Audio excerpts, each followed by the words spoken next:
Good morning. Would you pay a running back? It is the Drake Toll Show. Westwood One Sports, the Westwood One Sports app. Drake Toll with you from the Savannah Bananas organization, locked on Big 12 and right here on Westwood One Sports. I will ask you again, would you pay a running back?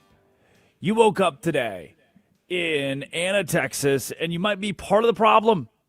You might remember the name Ezekiel Elliott when he played for the Dallas Cowboys.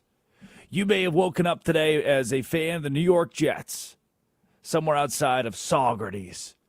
And you may be a part of the problem the day the Jets paid Le'Veon Bell. Remember that name, Le'Veon Bell? The Jets gave him a contract to play running back for the Jets, and it blew up in their face. You may be part of the problem, part of the reason that we don't pay running backs until now. Good morning. It is the Drake Toll Show. 310-840-4910. Would you pay a running back? 310-840-4910. Addie Bates produces. Laura Jimenez runs the board. You can listen live all day long. Sirius XM 375, the Drake Toll Show YouTube channel, and on the Westwood One Sports app. Let me give you some context. Two-time Pro Bowler Bijan Robinson yesterday signed a massive contract with the Atlanta Falcons, an extension worth up to $75 million over the next 3 years. He is now the highest paid running back in NFL history. Adam Schefter, Ian Rappaport, the first one's on this. $51 million guaranteed. So where does that put him amongst the stars of the sport? Well, Bijan Robinson, making $22.25 million a year, surpasses Saquon Barkley. I've been of the mind that outside of Saquon Barkley, Christian McCaffrey, Derrick Henry, I'm not the guy who wants to pay the running back. Not in this era of football. I'm not the guy who wants to reset the running back market. Would you pay a running back? 310-840-4910. Let me give you the evidence. Let me take you back to what Dallas did. Take you back to what New York did. Take you to why signing a running back for big money has been a bad idea the last decade in the National Football League. Why guys like Saquon Barkley, Josh Jacobs, Tony Pollard is another example of this. The Dallas Cowboys love to get running back, sell running back. Get running back, sell running back. Would you pay a running back? The 2023 franchise tag standoff is not where this started, but it's the last massive domino where the league decided the depression of the running back is real. That we didn't, as the National Football League, want to pay running backs. Again, the depression, the peak of it, July 2023. Saquon Barkley with the Giants at the time, Josh Jacobs with the Raiders at the time, and Tony Pollard with the Cowboys at the time. All failed to secure long-term contract extensions. Those three guys were three of the best running backs in the National Football League in 2023. We knew they were stars. We knew they were good. We knew that they deserved to be in New York, L.A., Las Vegas, or Dallas for long-term deals. But did we want to pay them? Do we want to pay Saquon Barkley? Do we want to pay Josh Jacobs and Tony Pollard? Coming off elite high-touch seasons for all three, they were all forced to play 1 year, tender value, $10 million, as we threw franchise tags on names like Barkley, Jacobs, Pollard. If you analyze, so I crunched the numbers here, and in the National Football League, this is what you need to know about the running back position. After a $75 million 3-year extension was just signed between the Falcons and Bijan Robinson, here's what you need to know about the running back position and why I'm not paying a running back, why I don't think it's wise, still in the modern era, to pay the running back. If you analyze the NFL's non-exclusive franchise tags over the last 5 years, you will find, listen to this, when you walk into the office today, your buddy's like, hey, man, you see the Bijan deal? That guy got paid. Heck yeah, Falcons, they got their career guy. They got the running back for good, man. This is awesome. When your buddy says that at the water cooler, here's what you can push back with. Running back is the only position in the whole league to decline in value, dropping 15% relative to historical scaling in the last 5 years. The market is different. You don't have to pay a running back. You don't have to pay a Cavante Williams if you are in Dallas. Just like you didn't have to pay Tony Pollard, and just like you kind of learned your lesson with Ezekiel Elliott. I'm getting there. Positions like quarterback, linebacker, increased in value by 40% over the last 5 years. I'm talking money. I'm talking contracts. They increased in value by 40%. Running back dropped by 15%. Why would you make anyone the highest paid running back in NFL history in the year 2026? By 2024, man, I'm about to give you some information, some knowledge. By 2024, the running back franchise tag sat at $11.3 million, making it cheaper to tag a running back than a kicker or a punter relative to positional scales that we've gone by historically in the National Football League. 3.2 times lower than a quarterback tag. That is why you don't pay a running back. Let's go back. Ezekiel Elliott, Le'Veon Bell, Todd Gurley. It is the Drake Toll Show. Westwood One Sports, the Westwood One Sports app. Talking Bijan Robinson's 3 year, $75 million contract extension with the Atlanta Falcons to become the highest paid running back in NFL history. Here's why you don't pay a running back. I mean, would you push back? Do you want to pay a running back? 310-840-4910. Le'Veon Bell. We'll start with him. You sit your turn, Zeke Elliott, right there. Right? You just pop a squat in the chair. We're getting to you. Todd Gurley, pop a squat in the chair. We're getting to you. Le'Veon Bell, 2018. This is where it began. This is the first major, massive domino where we all said, oops, maybe the running back isn't what we thought it was. The structural shift began when Le'Veon Bell rejected a multi-year offer from the Pittsburgh Steelers. Le'Veon Bell. Now it sounds absurd. At the time, we're like, yeah. Credit to the little man, Le'Veon Bell. Get it done, big guy. Go get paid. Get that bag. Now we have a little more context, right? Hindsight's 2020. After Le'Veon Bell rejected a multi-year offer from the Pittsburgh Steelers, sat out the entire 2018 season rather than playing on consecutive franchise tags. Due to the protest, Le'Veon Bell signs a free agent contract, 4 years, $52.5 million with the New York Jets. The Jets wanted their franchise running back. Remember when the Jets wanted to be good? The Jets have done this every 3 years. Oh, hey, Le'Veon Bell. Oh, hey, Aaron Rodgers. Oh, the Jets, we're going to be good again. No, you're not. The guaranteed money to Le'Veon Bell at the time was $27 million in that contract. And it was catastrophic. Le'Veon Bell never worked out as a Jet. You might have forgotten Le'Veon Bell was a Jet, the all-pro running back for the Pittsburgh Steelers. It falls short of expectations for a player of his caliber, and it proves that teams should not commit true marquee money long-term to a running back like Le'Veon Bell. At the time, there was nothing to tell us that Le'Veon Bell couldn't have the trajectory we expect of a Bijan Robinson. At the time, we thought Le'Veon Bell was a top 3 running back in the National Football League. At the time, it seemed like Le'Veon Bell was the future of the position. That's how we feel about Bijan Robinson, don't we? That's what's getting Bijan Robinson paid, isn't it? Trajectory? Belief?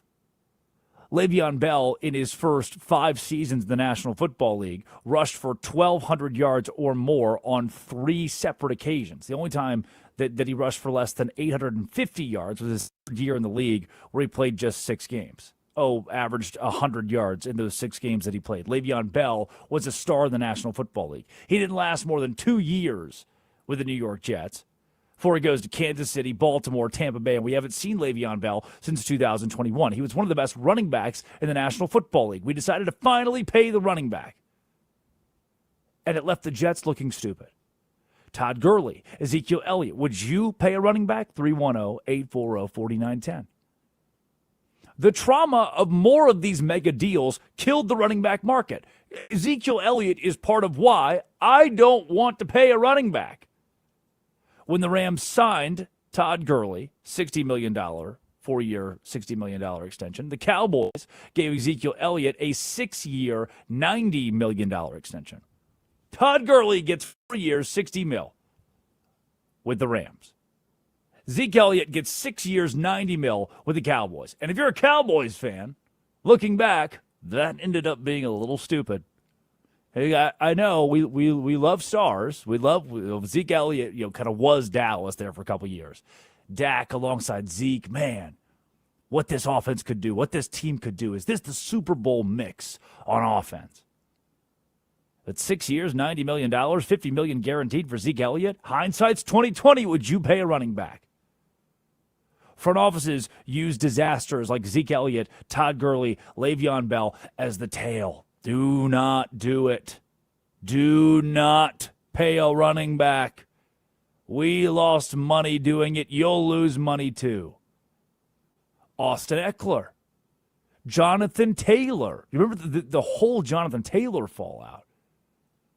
The frustration boiled over, if you need more context on this, when the Chargers running back, Austin Eckler, had a Zoom summit for NFL running backs in 2023. Do you remember this? He had a Zoom summit. He is having all the top running backs in the National Football League get on a phone call to talk about how poor they are. Guys, so I brought you guys here today because nobody wants to pay us. This is NFL Running Backs Anonymous because of what happened with Zeke Elliott and Le'Veon Bell.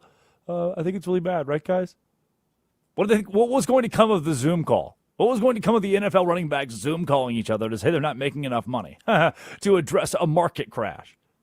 Jonathan Taylor, 2023, was forced to request a trade amid bitter contract stalemates. He missed the start of the season. Indianapolis Colts star Jonathan Taylor, because front offices viewed premier rushers as easily replaceable assets. Damn, man.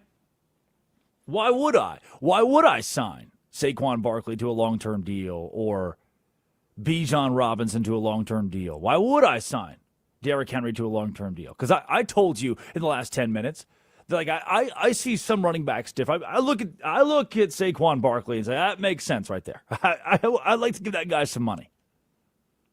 But when Super Bowl winning teams are winning Super Bowls without running backs, did you know that last year's Super Bowl MVP, Kenneth Walker III, was irrelevant enough for the Seattle Seahawks to let him go to Kansas City? We don't need him.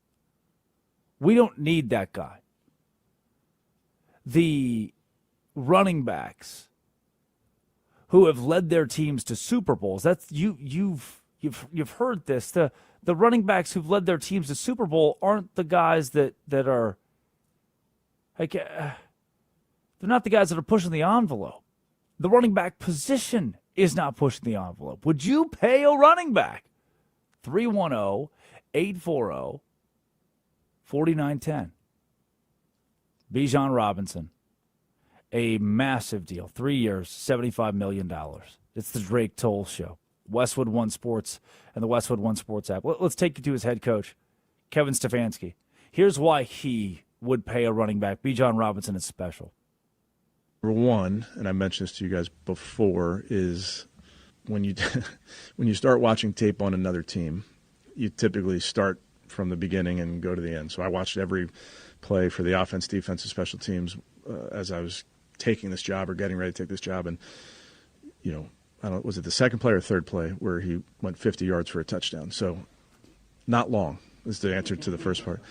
The second part, I remember my first day here, got off the airplane in the car heading over here, and I was with somebody that was just extolling Bijan's virtues as a person, and it was one of those, you're not going to believe it when you first meet him type of thing. And I think it's true. He's wired the right way, was raised the right way. He's a team guy all the way. And that could be rare sometimes in this day and age, but it's just who he is. It's certainly authentic. And that's been my experience with him from the moment I met him here in the locker room to now. He's all about the team, and I don't see that changing. He's a good guy. He's a great player, and he's a good guy. Is that like Zeke Elliott was a great player and a good guy.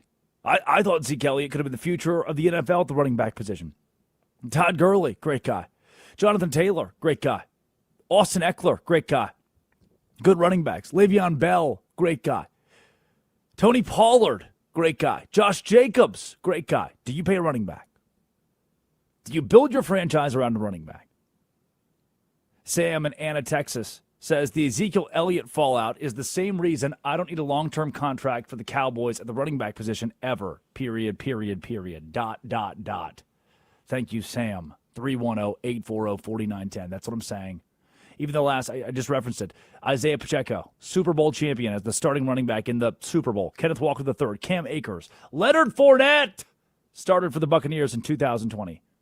Damian Williams, Sony Michel, LeGarrette Blount, C.J. Anderson. These are the names of Super Bowl starting running backs. Why are we paying this position? Why is the market resetting and going up when it's the position that's proven to be the least valuable? I gave you the stat. I'll give it to you one more time before we go to break here. Gave you the number. The running back position is the only one in the last 5 years to decline in value, dropping 15% relative to historic scaling, to drop in franchise tag value. When we come back, the biggest storyline of the NFL yesterday is devastating news for the Dallas Cowboys. Let's connect the dots. It is Westwood One Sports, the Westwood One Sports app. This is the Drake Toll Show. NFL football.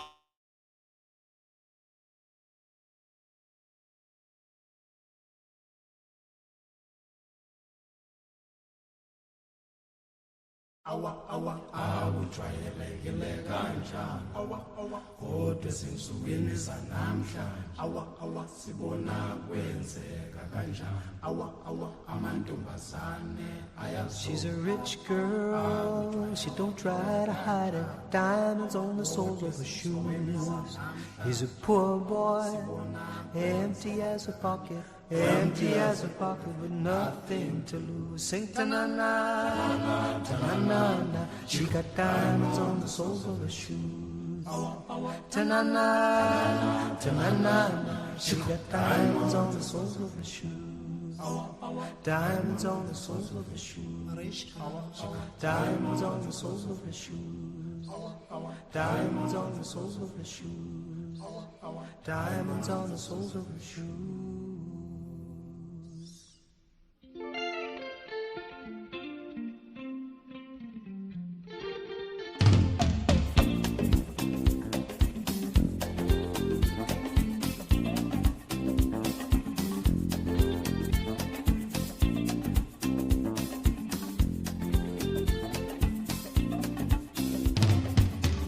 Say she's crazy, she got diamonds on the soles of her shoes. Well, that's one way to lose these walking blues. Diamonds on the soles of your shoes. She was physically forgotten, but then she slipped into my pocket with my car keys.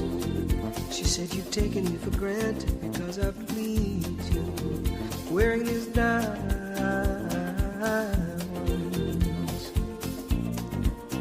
And I could say, ooh,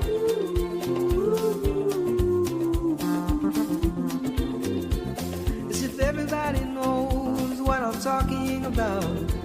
As if everybody here would know exactly what I was talking about. I'm talking about diamonds on the soles of her shoes.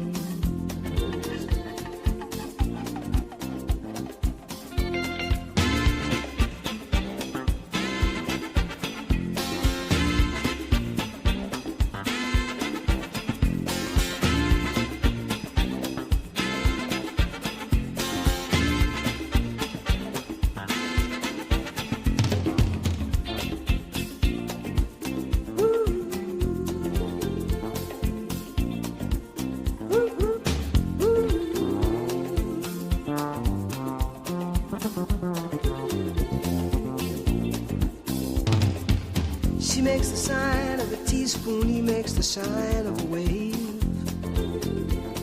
The poor boy changes clothes and he puts on aftershave. To compensate for his ordinary shoes. And she said, honey, take me dancing, but they ended up by sleeping in a doorway by the bodegas and the lights on over Broadway, wearing diamonds on the soles of their shoes. And I could say, ooh,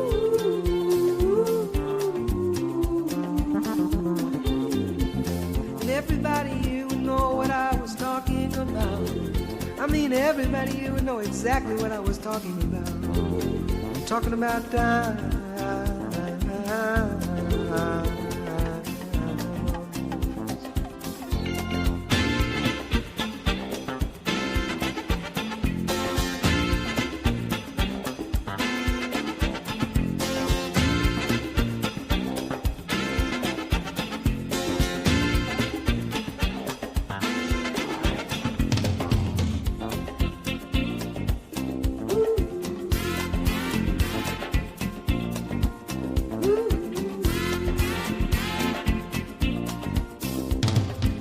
People say I'm crazy, I got diamonds on the soles of my shoes, yeah. Well, that's one way to lose these walking blues. Diamonds on the soles of my shoes. Ta-na-na-na, ta-na-na-na, ta-na-na-na, ta-na-na-na, ta-na-na-na.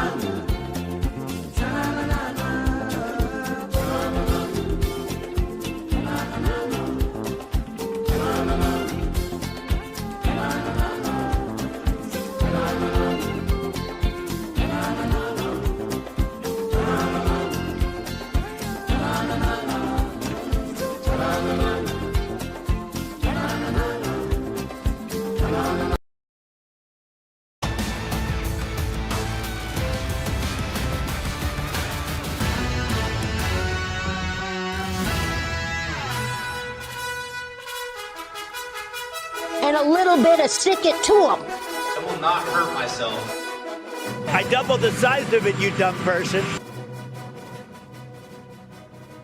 CeeDee Lamb wants to get paid. Give him the money. 310-840-4910. It is the Drake Toll Show. Westwood One Sports, the Westwood One Sports app. You can listen live to the entire show, SiriusXM 375, the Drake Toll Show YouTube channel, or on the Westwood One Sports app. CeeDee Lamb is just asking for more money, that's all. CeeDee Lamb's just asking for money, period. Let me read you this. The highest paid wide receivers per average annual value. Jackson Smith-Njigba, Seattle, $42 million. Jamar Chase, Cincinnati, $40 million. Drake London, Atlanta, $35 million. And now Zay Flowers, $35 million. A massive deal with the Baltimore Ravens, maybe the biggest news that came out of yesterday afternoon. The two-time Pro Bowler for the Ravens just signed a deal with $140 million, 108 guaranteed. Would you pay a wide receiver? 310-840-4910. 310-840-4910. The phone lines are open. We had 3 phone calls in the first segment. The phone lines were closed. They're open now. They're very open and they're very ready. 310-840-4910. Sorry about that. That's on me. Somewhere buried in the middle of those names, Zay Flowers, Drake London, is CeeDee Lamb. In AAV, in average annual value, CeeDee Lamb is now the 6th highest paid wide receiver in the National Football League.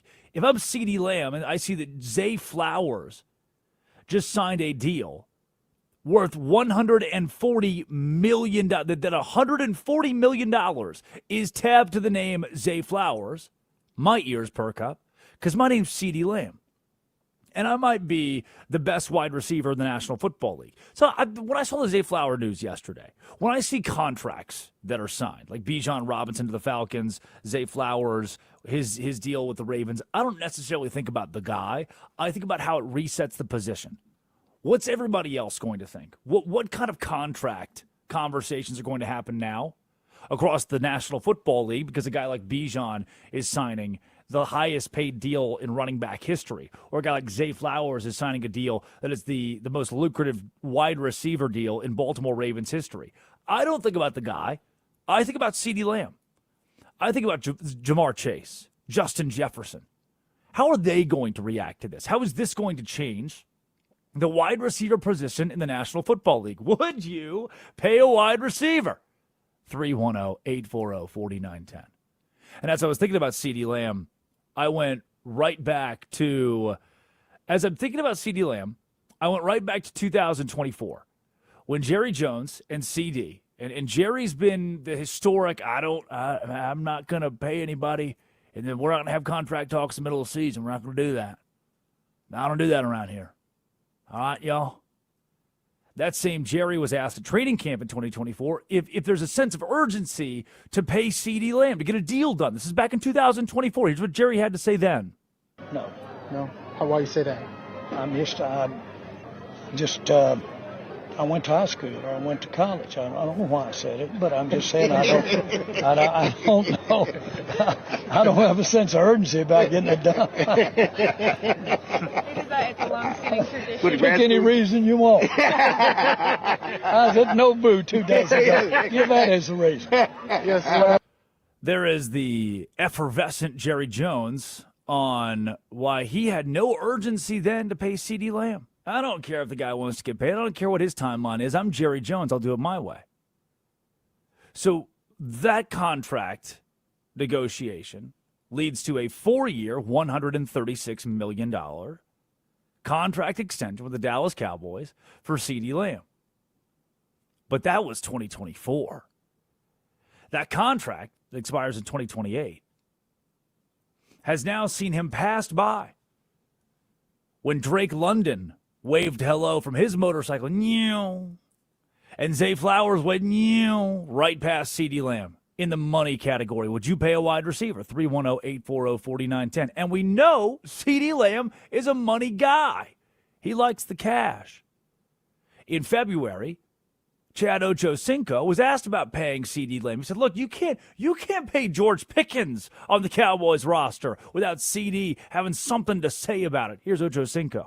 I would love for George Pickens to stay in Dallas. I understand if he's able to go somewhere else and get his true market value, right, which I want him to get, like everyone else was able to get, as a true number one. They can't pay him to overlap CeeDee's contract. I don't think it's possible. Then you piss CeeDee off. As much as they respect each other, as much as they love each other, CeeDee views himself as that number one.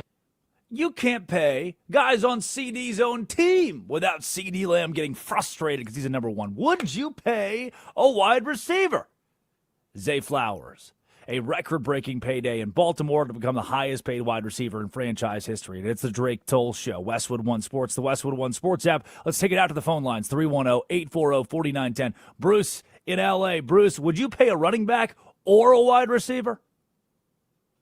Hey, Drake, how you doing? Great show today. The quarterback, by far, as you know, is the most valuable player in the NFL. The quarterback combined with his 5 offensive linemen, 5 350-pound tanks protecting him, in my opinion, is 80% of the team. The other, despite what all the so-called experts on the NFL shows say, all the other players combined are less than 20%. A quarterback gets his success from himself. He needs the protection of the offensive line, but what he does is himself. As opposed to running backs, to answer your question, a running back's entire success is the success of the offensive line, how big a hole they make. Wide receiver, somewhere in the middle. Wide receiver, not nearly as important as a quarterback, but I would pay a lot more money for a wide receiver. A running back, I would pay barely above the minimum. As soon as they start demanding money, ship them out. They should have shipped, if Jones had been smart back then, and he's not the only one, he would have just shipped Ezekiel Elliott out and replaced it with anybody and with a good offensive line. The production over 3-4 years will be more or less the same. I appreciate the phone call, Bruce, out of L.A., 310-840-4910, and he's spot on. Here's what he's spot on about. Here's what Bruce just landed the plane with, is If you're Jerry Jones, who you just heard from talking about contract, let's go back one more time. Here's how Jerry Jones felt about a contract extension for CeeDee. This is Jerry Jones after he'd already given a boatload of money to Ezekiel Elliott and it didn't work out. He's already callous from that deal. And this is Jerry Jones talking about a dominant wide receiver in the NFL saying, I'm in no rush for contract talks to get done. This is the way Jerry does business. Take a listen again. No. Why you say that?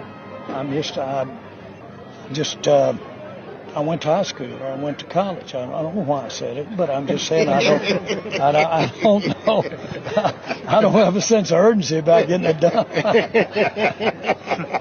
a long-standing tradition. Pick any reason you want. I was at Nobu 2 days ago. Give that as a reason. Yes, sir. I'm in no urgency to pay CeeDee Lamb. I don't know. And for the same reason, I went to dinner the other day. I went to high school. I went to college. I don't know. I'm in no rush. There's no urgency for me. I've long-term contracts for skill position. I've learned my lesson. And what I like about the call from Bruce is he's been in the middle of the fray in Los Angeles with a guy like Austin Eckler or a guy like Todd Gurley, these players who are demanding big contracts. Again, Gurley got a deal with the Rams, 4 years, $60 million. Where's Todd Gurley right now? How did that work out? Austin Eckler is the same guy for the Chargers who hosted a Zoom summit for NFL running backs in 2023 for them to all talk about how poor they are. L.A. has been the hotbed for examples of how the running back position just isn't what it was in the National Football League from a cash standpoint. I don't want to pay you. Bijan Robinson just got paid. Saquon Barkley to Derrick Henry. The running back position has its anomalies. Christian McCaffrey. Addie Bates said in the break she would pay Christian McCaffrey, not because he's cute, but because very good at football. Exactly. Yep, thank you. And I wonder if the death of the running back position from a contract standpoint will stand the test of time, or if this Bijan Robinson news resets it. I wonder, with a guy like Zay Flowers getting paid yesterday, if we look around the room and a CeeDee Lamb raises his hand and says, whoa, hey, wait a second. I deserve to get paid. I don't deserve to sit in a back seat behind Drake London and Zay Flowers in contract conversations. Rip my thing up and pay me. You know Dave in accounting? What if you found out tomorrow? I mean, Dave in accounting's pretty good. He's good at his job. But you've been here longer. You've been at the company far longer than Dave in accounting. And you know you're better at your job than Dave is. You're in the top 3 to 5 people you work around in productivity. Sales, right? So when you find out Dave from accounting's making more money than you, you're not happy. Dave from accounting's good. Zay Flowers is good. But CeeDee Lamb is sitting in his cubicle going, whoa, hey, I just heard through the grapevine what Dave's making. How is that guy making more money than me? Wouldn't you be frustrated? Wouldn't you be frustrated if that coworker, if that guy working at your job was making more money than you? But you know you're quite a bit better than Dave is at your job. The 27-year-old CeeDee Lamb is the best wide receiver in the National Football League, yeah. He's the best. If I had to build around one guy, and I know Jackson Smith and Jigba, Puka Nacua, I'm building around CeeDee Lamb, 27-year-old CeeDee Lamb. And if I'm the Dallas Cowboys, I'm warning you today that with Zay Flowers getting paid, with Drake London getting paid, the next guy, you just heard from Jerry Jones, who already had no urgency in paying CeeDee Lamb. You just heard from Chad Ochocinco, who said CeeDee Lamb would be mad if guys on his own team got paid. You just heard that CeeDee Lamb likes money, and the Dallas Cowboys have not been in any rush in the past to pay him. If I'm CeeDee Lamb, I'm getting my bag. I just watched Dave from accounting, a la Zay Flowers. I just watched Brian from HR, hello Drake London, get paid more money than me. Can I introduce you to my friend CeeDee Lamb? If you're when he was a rookie, 935 yards for the Dallas Cowboys. 935 yards as a rookie in 2020. It's his worst NFL season. Since then, 5 consecutive years. 5 consecutive years of CeeDee Lamb over 1,000 yards. 1,749 yards in 2023, alongside 12 touchdowns. That's one of the great wide receiver performances you can dig up out of the National Football League.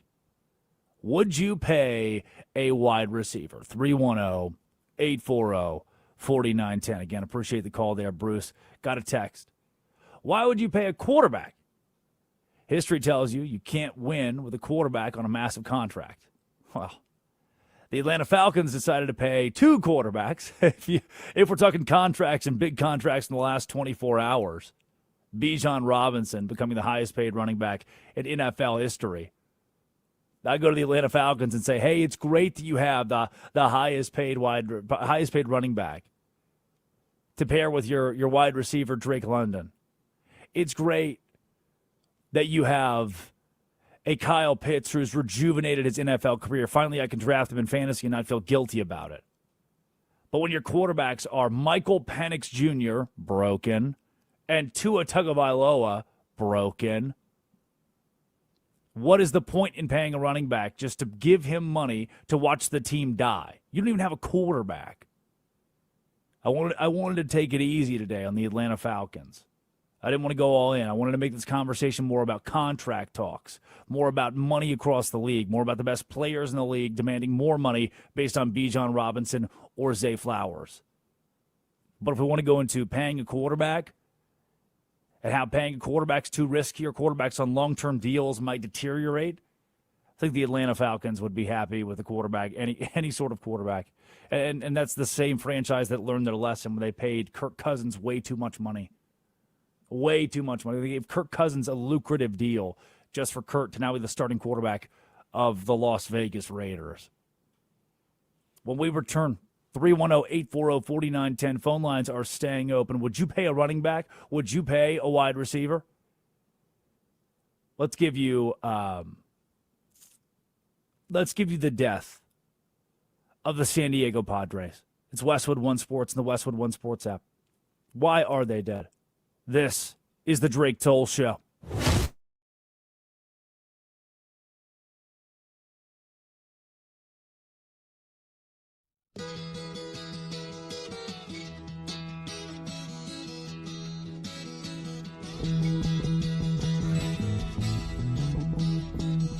It's getting to the point where I'm no fun anymore. I am sorry.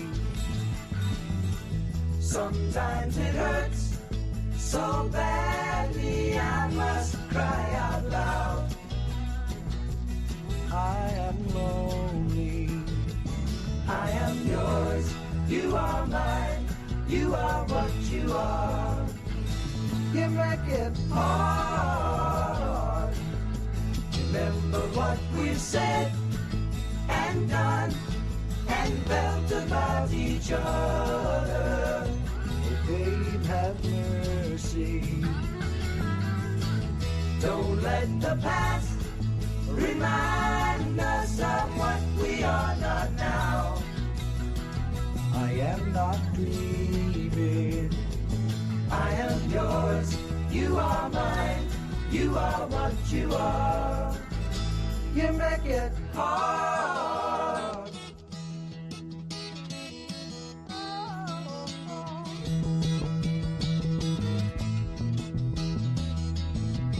Tearing yourself away from me now. You are free, and I am crying. This does not mean I don't love you. I do. That's forever. Yes, and for always. I am yours, you are mine, you are what you are. You make it hard. Something inside is telling me that I've got your secret. Are you still listening? Here is the lock and laughter, the key to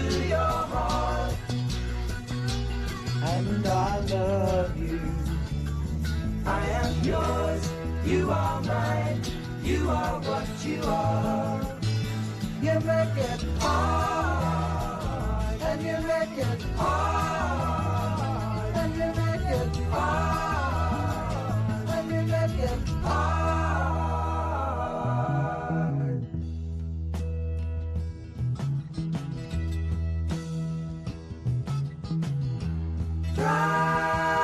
Friday evening, Sunday in the afternoon. What have you got to lose?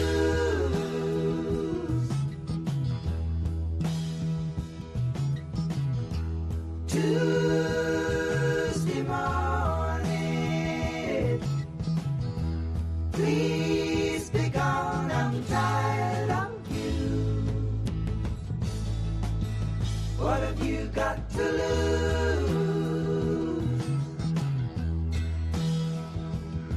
Can I tell it like it is?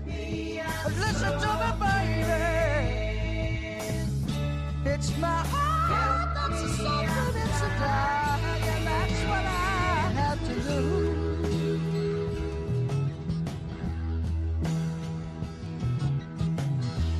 I've got an answer. I'm going to fly away. What have I got to lose?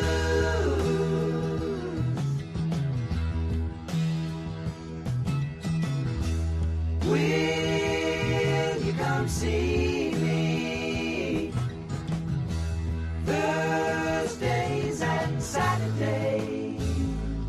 Hey, hey, hey. What have you got to lose?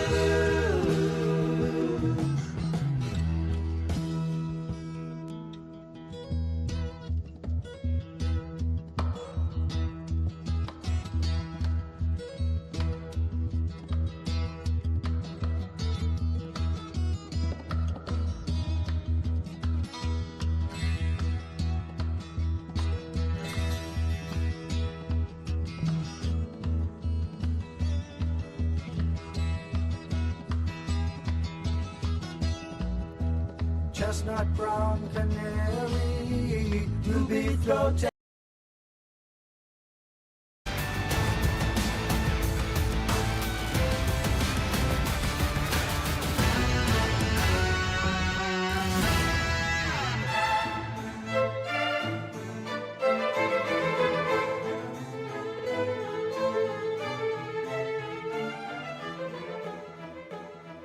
The San Diego Padres. What are you doing? What are you doing?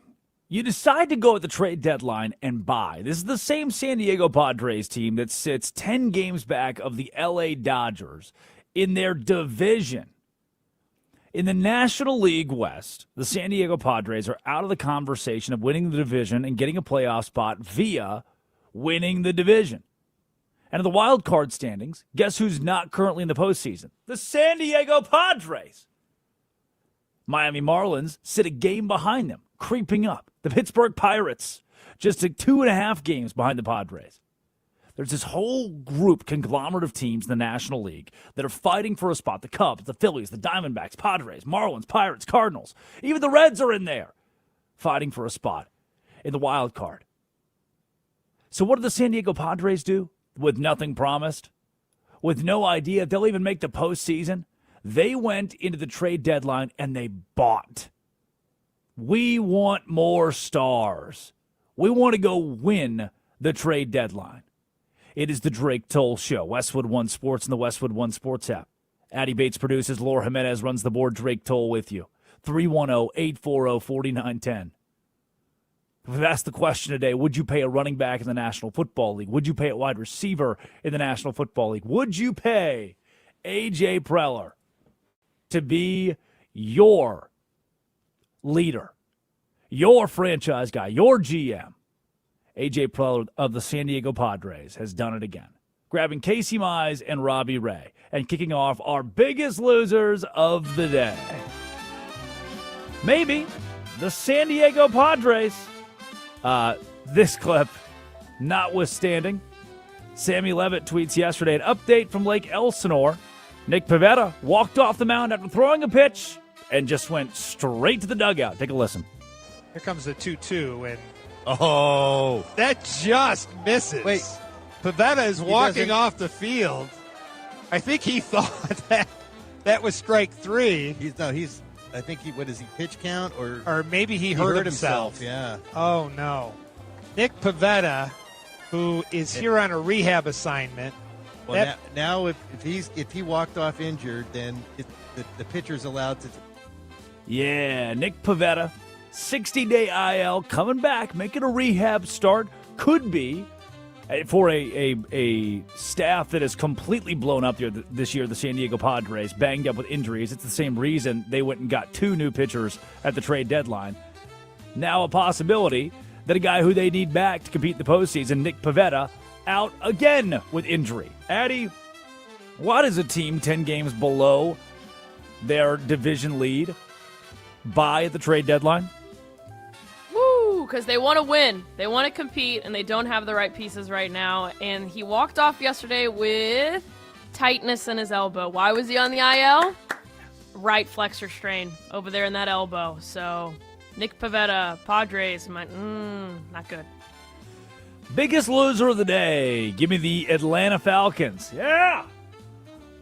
Talking about Bijan Robinson, the highest paid running back in National Football League history.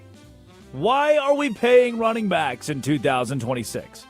It didn't work for Saquon Barkley with the Giants. They didn't want to pay him. Josh Jacobs with the Raiders. Tony Pollard with the Cowboys back in 2023. None of those franchises, the Giants, the Raiders, the Cowboys, wanted to pay Barkley, Jacobs, Pollard.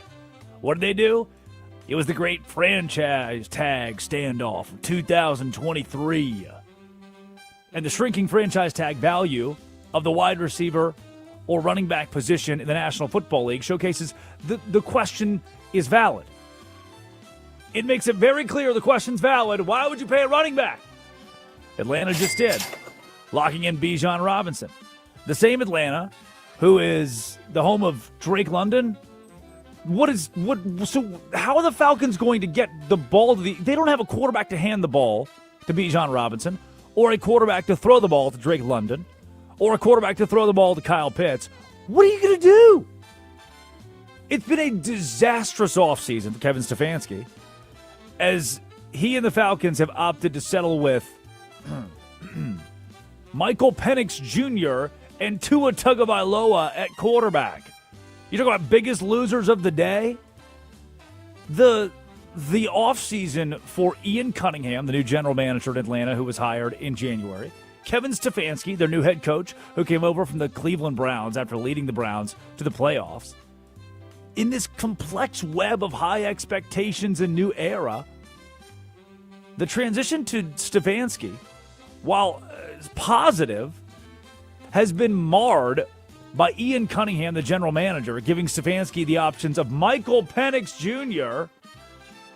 and Tua Tagovailoa at quarterback. Now, why should that concern you? Well, Michael Penix Jr. has had nearly 10 major injuries since the beginning of his collegiate career 7 years ago. Oh, and Tua Tagovailoa, as you would well know, if you've watched a single Dolphins game in the last 5 seasons, is maybe the most concussion-prone quarterback in the National Football League. Fetal position multiple times for Tua Tagovailoa over the last 4 years, 5 years of his career. And now the Atlanta Falcons, biggest losers of the day, get new news that edge rusher Jalen Walker, per ESPN, is feared to have a torn ACL. The same Jalen Walker, who was the first-round draft pick out of Georgia, 15th overall in 2025 to the Atlanta Falcons. Had a bang-up rookie season, 5.5 sacks. The Atlanta Falcons just cannot win for losing at this point. You paid your guys. You got your skill guys, Bijan Robinson, Drake London, Kyle Pitts. But if you have no quarterback to throw to them, if you have no defense, then what do you have left? Biggest losers of the day. Let's take you back to baseball on the Drake Toll Show. Westwood One Sports, the Westwood One Sports app. Drake Toll with you. Kyle Tucker, biggest loser of the day. The L.A. Dodger. Take a listen at the Boo Birds that rained down in Chicago. Let's see what kind of hand Kyle Tucker gets here coming back to Wrigley Field. The opposite of a hand. Addy Bates, MLB Radio, MLB Network. Good morning to everyone but Kyle Tucker. My favorite part of the entire game, and it wouldn't have been great audio, but there's a point where Miguel Amaya, their catcher, goes to throw the ball back to the pitcher and hits Kyle Tucker in the head, who is there in the batter's box. Best thing ever. It's awesome. It's awesome. The LA Dodgers, as a collective, are facing their fair share of boos over the course of this week. Last night, they started Tarek Skubal for the first time. That's right. LA Dodger Tarek Skubal, the guy who won back-to-back Cy Youngs in the American League and now is a member of the LA Dodgers, got his first opportunity to pitch for the boys in blue. What did he do? He actually threw pretty well. A gem for Tarek Skubal. 6 innings, 2 earned runs, 6 strikeouts in that span, and only walked 2. However, the Dodgers had no offensive production. They fall 5-1 in Chicago, and the skid continues for L.A. Still 9 games ahead in the division. Still 9 games ahead. But a rocky last couple weeks for L.A., this super team, and now they've lost 5 straight. Oh, the Dodgers. I will not hurt myself. Oh, the Dodgers. Biggest loser of the day, the Akron Zips football team. We're poor. Give us money. In one of the wildest new promotions, Akron football tweets, make history and be the lucky season ticket holder to design the opening drive of the home opener when we play Robert Morris. Akron football is asking you to buy season tickets, which the cheapest season ticket is $75, by the way, and you'll be included in a raffle to call plays on their first offensive possession at home this year. There's an extra chance to win with every new season ticket holder that you refer. The random drawing will be among season ticket holders, and the drawing will be held on August 19th. You think the people of Akron will be frustrated the 4th time running 4 verticals in a row? Engage 8. We're on offense. Engage 8. Run engage 8. We're on offense. Engage 8. Do it. Field goal. Field goal. Punt. Punt. I would create chaos. There is an addendum from Akron. Bottom of the graphic. You will do this with the head coach, of course. This hasn't been done before, but we're not crazy. You sound a little crazy. This is maybe the most creative way that a college football team has gone to the craziest length they've gone to make new money. And finally, your biggest loser of the day, the Colorado Buffaloes football roster. You know Deion's still a head coach there? Do you know Deion Sanders is still the head coach of Colorado? People forget. They don't remember it. Their team is comically small. Somebody tweeted yesterday, crazy, every time we see a clip once a year of Colorado fall camp, it looks like a bunch of Pop Warner kids running around in those jumbo helmets. Well, there's a reason why.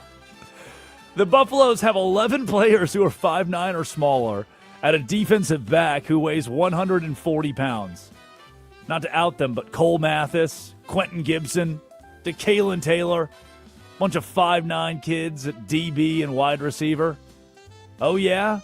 You just wait until the running back Bryce Hicks, 5'9", 185 pounds, is running at you. Good luck. Buckle up that chin strap, buddy. Or Cam Newton. No, not that Cam Newton. 5'9", 185 at running back. Prosper, Texas kid. Come on, those are our biggest losers of the day. When we return, man, I can't get over this.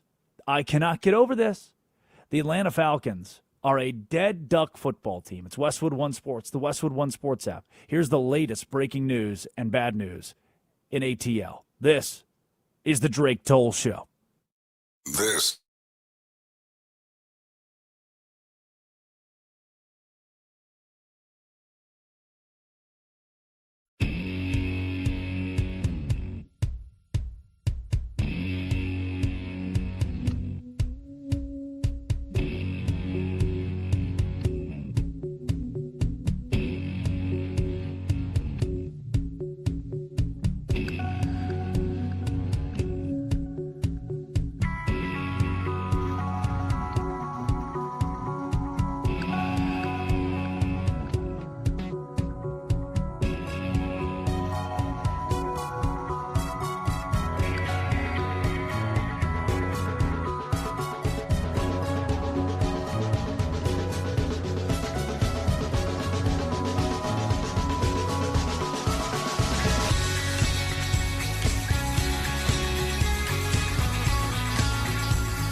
the Atlanta Falcons doing?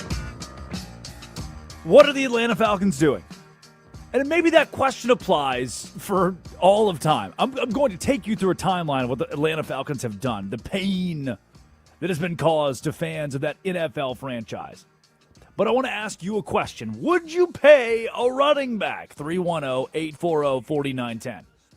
The phone lines are open. You can call or text the show, 310-840-4910. It's the Drake Toll Show. Drake Toll with you from the Savannah Bananas organization, Locked On Big 12. Addie Bates produces. Laura Jimenez runs the board. The Atlanta Falcons just paid a running back. They just gave Bijan Robinson money.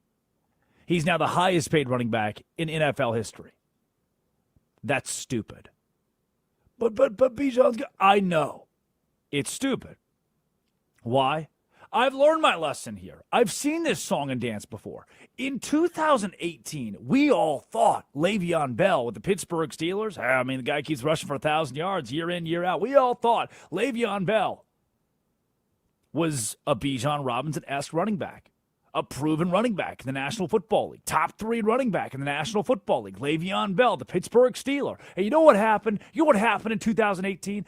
Le'Veon Bell created the structural shift for running backs. When he sat out the entire 2018 season, rather than play on consecutive franchise tags, he told the Pittsburgh Steelers, no, I'm sitting out. Then I'll go sign a free agent deal with the Jets. 4 years, $52.5 million. That's a good deal. Good. Hey, we got a long-term contract, double-digit $1 million. We got $10+ million a year. Double digits in the millions annually. Great. Awesome. And then where's Le'Veon Bell? He's missing. He's gone missing. Where's Le'Veon Bell? It was catastrophic what happened to the New York Jets when they signed Le'Veon Bell. He's not the only example. Mega deals like Todd Gurley or Ezekiel Elliott. For Todd Gurley, 4 years, $60 million with the LA Rams. The Dallas Cowboys, Ezekiel Elliott, 6 years, $90 million. Jerry finally said, fine, I'll pay a guy. Where's Ezekiel Elliott? Where's Todd Gurley? Where's Le'Veon Bell? At that time in the National Football League, we would have compared Todd Gurley and Ezekiel Elliott and Le'Veon Bell to Bijan Robinson. We thought at one point those guys were stars, top-end running backs in the National Football League. And then 4 years, 5 years later, where are they? Gone, disappeared. And by 2026, they're double gone. Would you pay a running back? 310-840-4910. Bijan Robinson, 3 years with the Atlanta Falcons. His worst season was his rookie season, and he still nearly eclipsed 1,000 yards on the ground. Last year, 1,400 yards, nearly 1,500 yards. Now just 7 touchdowns compared to the 14 that he scored in 2024. So you're telling me his production went down? Yeah, his scoring went down. Well, let's dig deeper. His scoring goes down.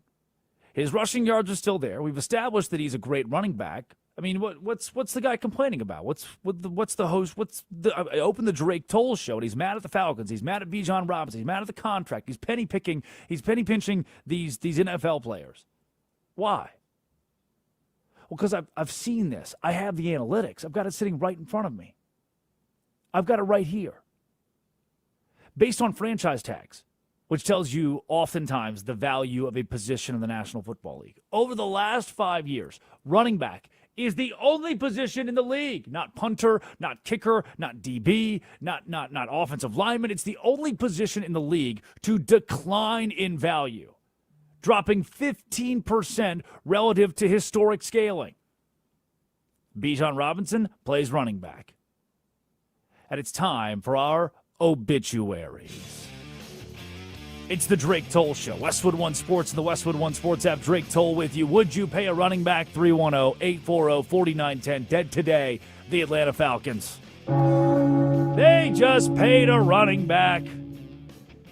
Positions like quarterback and linebacker over the last 5 years have spiked by over 40% in value. But the running back franchise tag that sits around $11 million makes it cheaper to tag a running back than a kicker or punter relative to the positional scale. It's a better financial move to keep the kicker in the fold instead of Bijan Robinson, based on how the league has devalued the running back, and rightfully so. Thank you, Austin Eckler or Cam Akers or Ezekiel Elliott or Le'Veon Bell. But it goes deeper for the Atlanta Falcons. Not only do we have to answer the question, would you pay a running back, 310-840-4910, would you let your rookie run over a cop?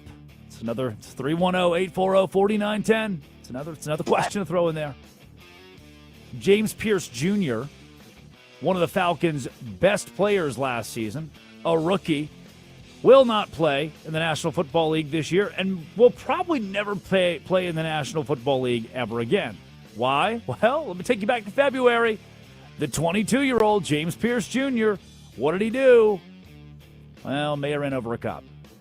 He was involved in a domestic dispute with WNBA player Rakia Jackson of the LA Sparks, whom he had dated since their time together at Tennessee. According to police and arrest affidavits, Jackson attempted to drive away from Pierce and headed toward the Doral Police Department. She's trying to get away from him. Authorities stated Pierce pursued her and intentionally rammed his SUV into the rear of her vehicle twice. Then, officers attempted to intervene at the station. Pierce ignored commands, fled the scene, struck a police officer's knee with his car, and it triggered a police chase that ended when Pierce crashed his SUV, fled on foot, and was apprehended following a brief struggle. As a rookie, James Pierce Jr. had 10.5 sacks. Then in the offseason, what did he do? Well, aggravated battery with a deadly weapon, fleeing and eluding police, resisting an officer with violence, and stalking. Now, the stalking charge was reduced to a misdemeanor, so take that as you will. Things get even worse for the Atlanta Falcons, who continue to flounder in the National Football League. When you not only consider James Pierce Jr., the rookie who fell apart, ruined his career, and has 4 charges against him, 3 of them as felonies. Things got even worse for the Atlanta Falcons when they signed a running back. I told you, don't sign running backs. Don't give them big deals. And they get the news in the same day that Jalen Walker, their other star rookie defender, who had 5.5 sacks last year, tore his ACL. So one rookie goes Grand Theft Auto. The other rookie has an ACL that's ground beef. And in the middle of all that, you paid a running back. The Atlanta Falcons, baby. The Atlanta Falcons. I'm not even done. I can keep going. They paid Drake London. They paid Kyle Pitts. The Matt Ryan dead money albatross. Remember when Ryan and the Falcons split in 2022? You might not. I'll give you some context here. It left the franchise with $40 million in dead cap space. Like, this isn't just things have been bad for the Falcons for the last 6 months. No, this is 6+ years. 7-10 in 2022, 7-10 in 2023. Just wasting away with Arthur Smith as your head coach. And then they preach patience, cap, money. They want to be money wise. And they give $180 million, $100 million guaranteed to Kirk Cousins just to 6 weeks later draft Michael Penix Jr. 8th overall. Where's Kirk Cousins? He's the starting quarterback of the Las Vegas Raiders. Where's Michael Penix Jr.? Turns out his ACL is also ground beef. Who's their starting quarterback? Well, they brought in Tua Tagovailoa. Where is he? Another concussion. A disaster in Atlanta. 310-840-4910. Would you pay a running back? Because somewhere in the middle of all of that, Atlanta said, we're going to pay a running back. And finally, our last obituary, beating it. Dead today. GameStop tweets, stop beating it. Trade your busted controller in for the same credit as a working one until August 15th, only at GameStop. Stop beating it. Courtesy of GameStop. No free ads. Those are today's obituaries. I don't know why I got so frustrated about the Falcons being dead. But did you hear all the stuff I read you? Did you hear all the stuff that I've conveyed to you? The research that I've done? What a bad existence. A Falcons fan? Ugh, gross. It is the Drake Toll Show. Westwood One Sports and the Westwood One Sports app. After our obituaries, as you know, comes the Quickie. Top 5 headlines in all of sports. Addie Bates reads them. Drake Toll has a minute to respond to each. As a Saints fan, I also can't think of anything worse than being a Falcons fan. Would you pay a running back? Don't. Stop paying running backs. Noted. Here's your first headline for the Quickie. Ooh, Adley Rutschman was reportedly on the way to see Spider-Man Brand New Day with his Orioles teammates. When he found out he was traded to the Red Sox, they did not see the movie. Oh, no. I go to that movie. Could you pry my cold, dead hands from Tom Holland's Spider-Man 4 or whatever it is. Spider-Man. This is better than I would. Did it say how he found out? Did he get a call or was it just? Yeah, you get a call. They got a call. Because most of the guys find out via tweet. I remember being. I spent a summer on Cape Cod, and the scouts that were up there were like, "Oh, like the scouts didn't know." It's just you just find out via Twitter now who gets traded and where they get traded. The Adley Rutschman move is, again, a move for the Boston Red Sox to contend. They want to win a World Series this year. They are the hottest team in baseball since summer began. And, by the way, they're doing it all with an interim coach in Chad Tracy. Turns out, firing your manager, pretty good idea.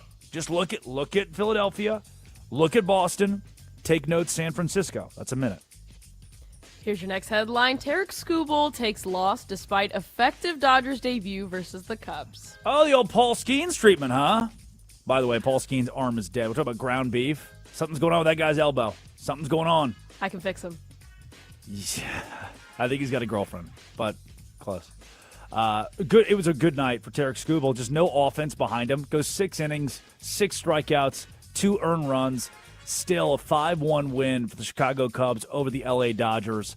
And Skubal's debut, he did what Skubal's supposed to do, but if the Dodgers can't hit baseball and now have 5 straight losses, people are asking the question, are the Dodgers washed? Are the Dodgers washed? They're not. But when you got Ohtani to Freeman to Muncy to Betts to Tucker to you keep going down the line. You got to hit. You got to hit.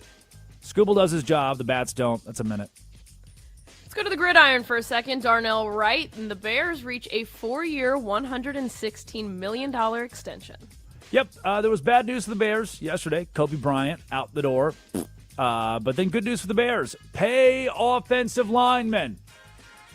I don't want to pay a running back. I do want to pay offensive linemen. And Darnell Wright, 4-year contract extension, $93 million guaranteed, $116 million overall. His $29 million per year trails only Laramie Tunsil. The weed guy? Oh, yeah, the weed guy. It trails only Laramie Tunsil in annual cash for an offensive lineman. Laramie making $30 million. Wright's 29 is colossal. The Bears, they got an all-pro offensive lineman. Pay the offensive lineman. Here's your next headline. Ooh, the Brewers' initial offer for Tarek Skubal included 3 prospects, all of whom were hitters, and at least 2 were top 100 prospects per Adam McCalvey. Luis Pena, their number 1 prospect, was one of the 3 prospects included in the offer. Do I have to have a minute of response to this? I'm just saying they were willing to give up their number 1 prospect. The conspiracy keeps going, guys. The collusion. Yeah, there's collusion here. It's similar to the Rams. We're going to get to this in a second. LA is just this colossal sports mecca right now. They just keep winning at everything. Why have a farm system? Why have draft picks? That's the LA way. Just go get star. See star, get star. That's how it works in Los Angeles. How it works for the Dodgers. It's how it works for the Lakers. Clippers are still there. Clippers, they're more of a C-star, create fake tree company to pay star franchise, but the rest of LA is C-star, take star. I guess in a roundabout way, the Clippers, that's all they were doing with Kawhi Leonard, allegedly. That's a minute. C-star, take star. Here's your final headline. Ooh, UFC parent company lost $30 million on White House Freedom 250 event. No! Oh, say can you... You see the national anthem for the WPBL. With Martha Reeves? With Martha Reeves. She's just Reeves, yeah. screeching. There's new footage that has surfaced of the rehearsal where she looks at the two backup singers like, y'all are pitchy. Why do I need backup singers? She goes, y'all are out of tune. Y'all are out of tune. Y'all are out of tune. And then gives one of the worst national anthem performances of all time. Sorry, Martha. Oh. So in regards to this headline, yes, $30 million down the drain for UFC, but people that were there said it was really cool. They liked it. Man, whatever. I don't know. Like what? Like whatever. I'm not a UFC guy. Say, can you see? Oh, Martha Reeves, man. You're right. It's the backup singers. They were pitchy. We got to get them in check next time. That's a minute. Those are your headlines for the day. Would you pay a running back? Terry in Michigan is on the line. Terry, here's what I need from you. I'm going to ask you a big favor here to hold on through this break. And when we get back, let's answer the question. Did the Atlanta Falcons just tank their franchise for good by making the biggest mistake NFL franchises can make? Sponsored by Progressive Commercial Insurance, protecting small businesses with affordable coverage options. Quote today at progressivecommercial.com. This is the Drake Toll Show.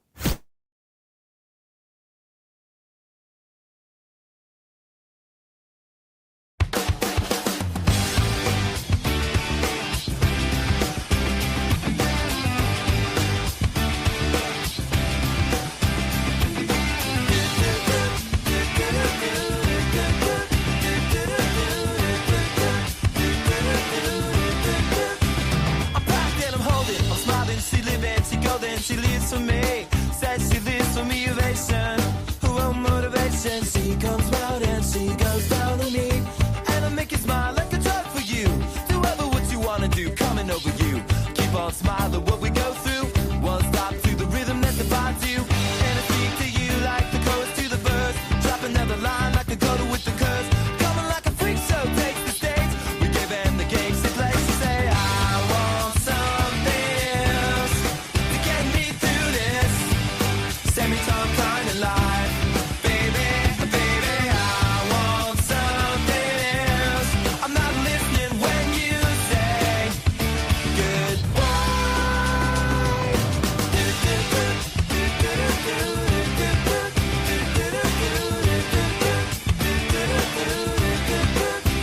The sky was gold, it was rose. I was taking tips of it to my nose, and I wish I could get back there, someplace back there, smiling in the pictures you would take. To a crystal meth, I'll lift you up until you break. It won't stop. I won't come down and keep stop with the tick-tock rhythm. I bumped for the top and then I bumped up. I took the hit that I was given, then I bumped again, then I bumped again. I said, how do I get back there to the place where I fell asleep inside you? How do I get myself back to the place where we said, I want something else to get me through this semi-time kind of life. Baby, baby, I want something else. I'm not listening when you say goodbye. I believe in the sand beneath my toes. The beach gives a feeling, energy feeling. I believe in the faith that grows. And the full I go can make me cry.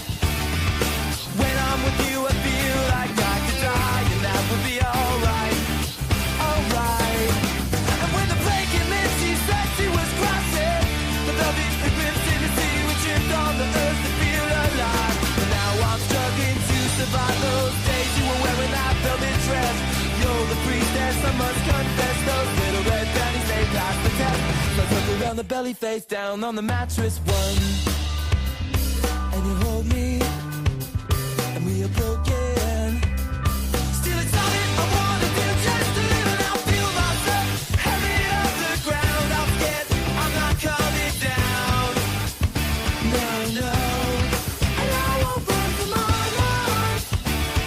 She's got the toss now locked down in a smile, but nothing is alright, alright. I want something else.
Do not pay a running back. If we've learned anything in the National Football League, it's that running backs are the number one people to not pay. Because it just falls apart. It just doesn't work. I got plenty of examples lined up. Bijan Robinson is the most recent running back to get paid in the National Football League. Atlanta Falcons, the highest paid running back of all time now. 3 years, $75 million deal. I've got example after example about how paying running backs is the wrong way to run your NFL franchise. Why hear it from me when you can hear it from Terry from Michigan? It's the Drake Toll Show, Westwood One Sports, at the Westwood One Sports app. Terry, good morning. Thanks for the phone call. You're on the Drake Toll Show.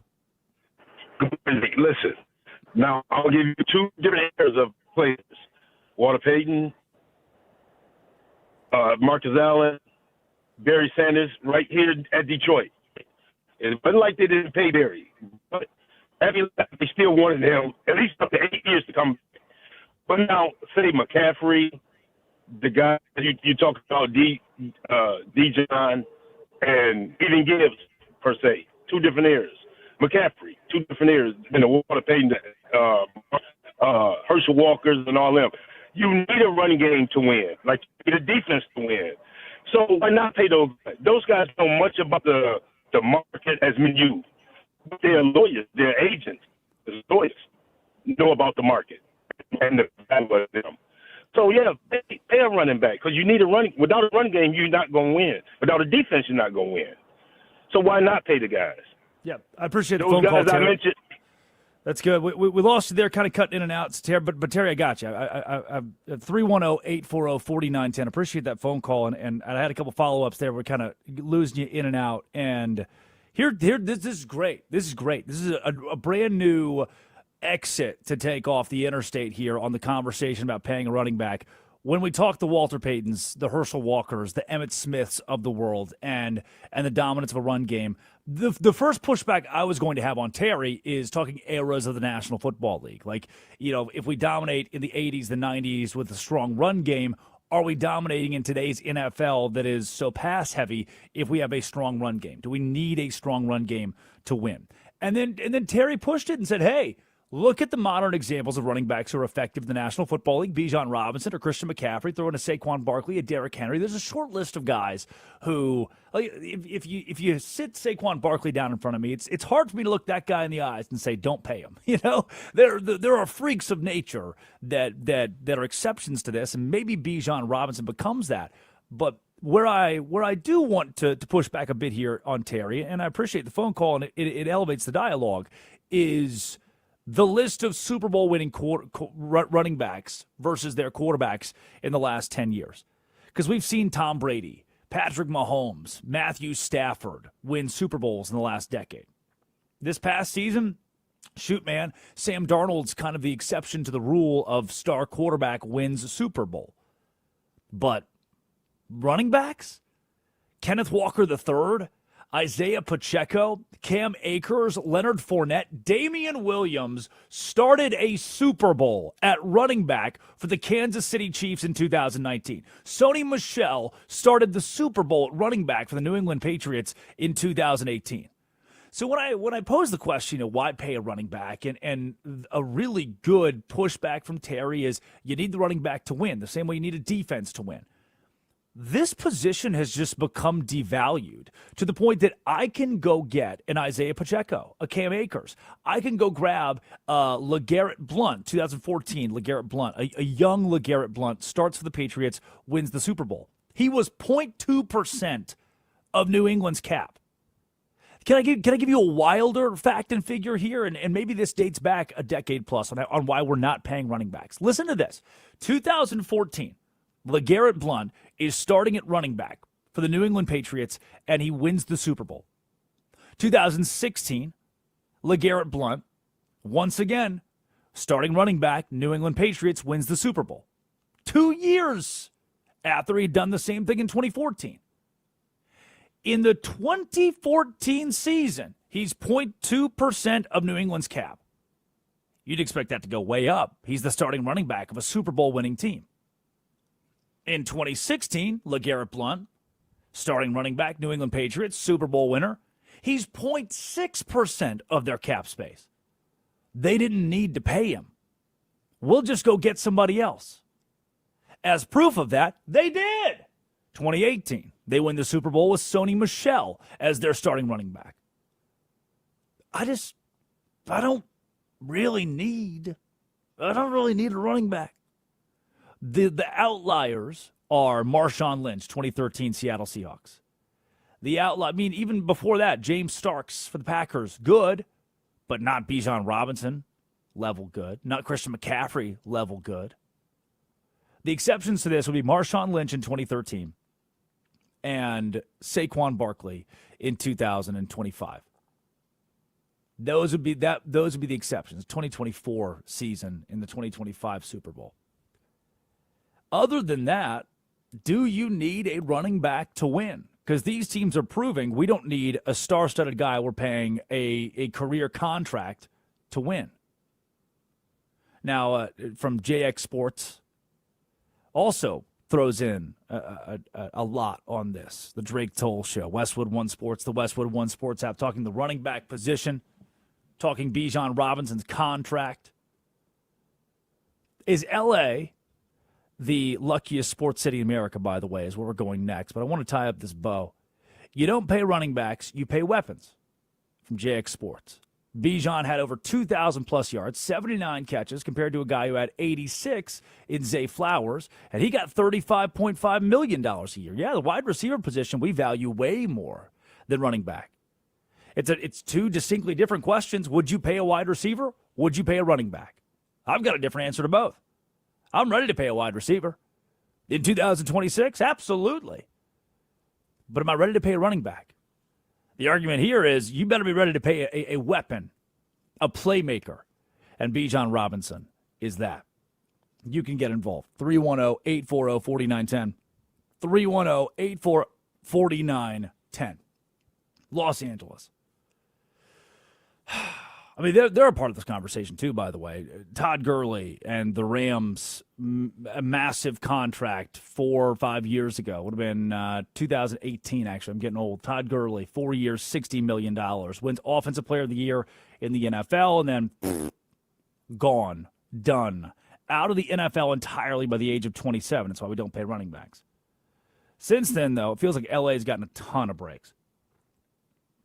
Like if you woke up in San Diego today or San Francisco today, you're probably relishing in the fact that last night the LA Dodgers lost with Tarek Skubal on the mound against the Chicago Cubs. But do you ever look at LA and get frustrated? 310-840-4910. Do you have an LA problem? Does it feel like LA as a sports market, as a sports city, is somewhere that you get frustrated with because, damn it, it just kind of keeps working? Luka Doncic to the Lakers. Tarek Skubal and the dominance of the super team like the LA Dodgers. Take you to LA, where, heck, the Kings didn't suck. Ha-ha! Or Los Angeles, where the Rams, the best team in the NFL. Hell, not only the Rams the best team in the NFL, they might get Aaron Donald, Defensive Player of the Year, 111 career sacks, sitting in his mid-30s right now. They might get Aaron Donald back this. You want an update on that? I got an update on that. Sean McVay, head coach of the Rams. How lucky is L.A. as a sports city? You got Donald. Is he coming back? He's putting himself in a position to make a decision, and so he's working hard. He's feeling good. He knows what it's like to put himself in a position to be able to go play this game at a high level. Did that for 10 years. He's taking great care of himself in the 2 years that he's been off, and he's really been doing some different things that are in alignment with being able to play this game, activating his lower half, and he's feeling good so far. And I think we'll have a little bit more of an update once we leave here and get back to Woodland Hills. But things are looking positive. But, again, he doesn't owe us anything. We'll take it a day at a time. Do you understand what it must feel like to be an L.A. sports fan right now? It might be the hottest city in sport. Do you get frustrated? You woke up in Dallas today. You woke up in Chicago today. You woke up in San Diego or San Francisco. Do you get frustrated with L.A.? The Dodgers taking over the baseball world. The Dodgers being used by the owners of the league as a team to help them negotiate how bad baseball is without a salary cap. Hey, if there's no salary cap, the Dodgers get to exist. A super team gets to exist. That's brutal. Do we have an LA problem?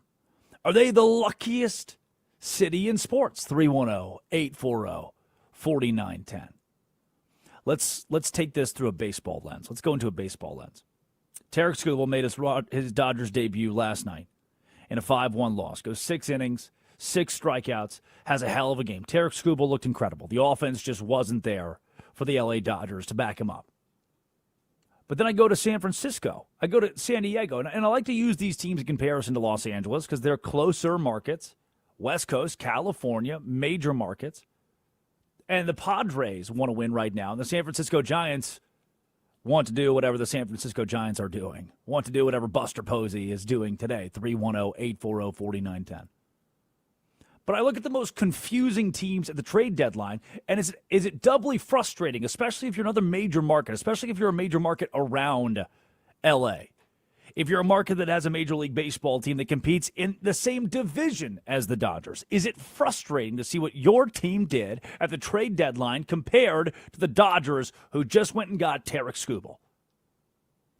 Let's bring it in. The local national baseball expert, MLB Network's Addie Bates. Good morning. Good morning. Good to see you. Teams that made no sense at the trade deadline. Did folks wake up today in San Diego still excited that the San Diego Padres, who were 10 games back in the division lead, who are still a couple games out of a wild card spot, that the San Diego Padres want to win this year? I know it's fun. I get that it's fun.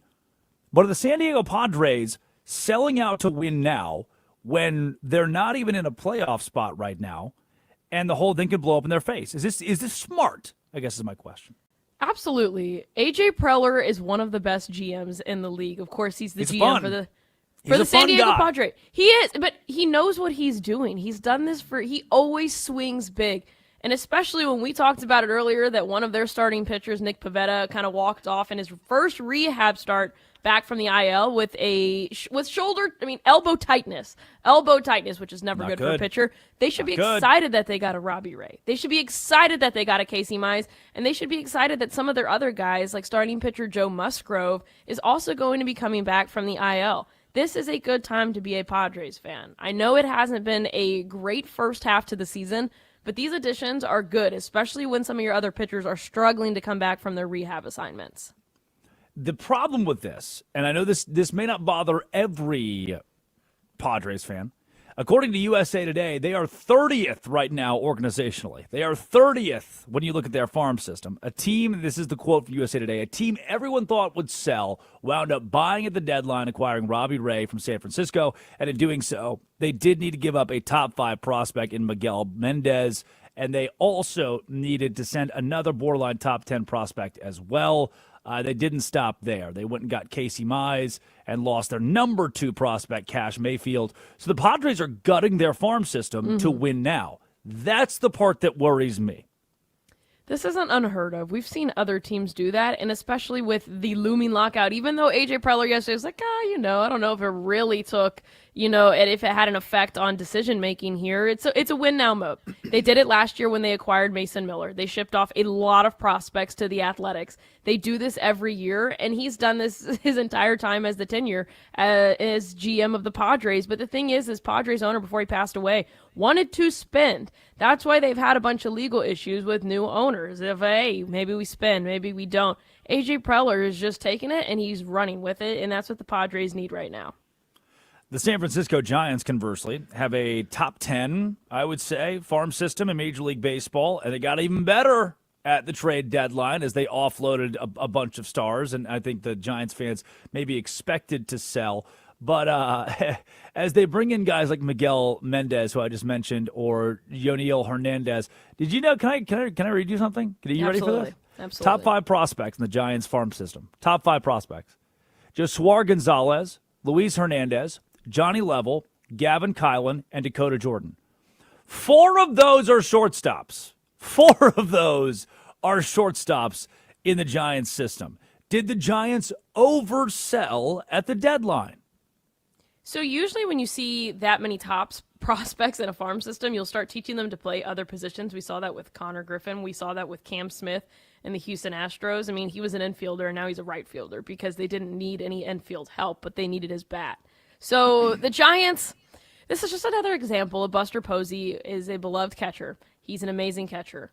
but he's not a good president of baseball operations. That does not always translate over. Just because you were good on the field doesn't mean you're going to be good in a managerial role, and that's what we're seeing. But I think the reason why they're getting all these prospects is because they had to shed cap space. They had to shed salary because they had some bad contracts on that team, and a lot of that is his fault, and they're a disaster right now. So that's what you get in return, and I think you got to take it if you're just trying to free up cap space. Well, we have, in the middle of this dialogue, L.A., San Francisco. Is that your cat, by the way? That's not my cat, no. Oh, roommate's cat? Yes. Got it.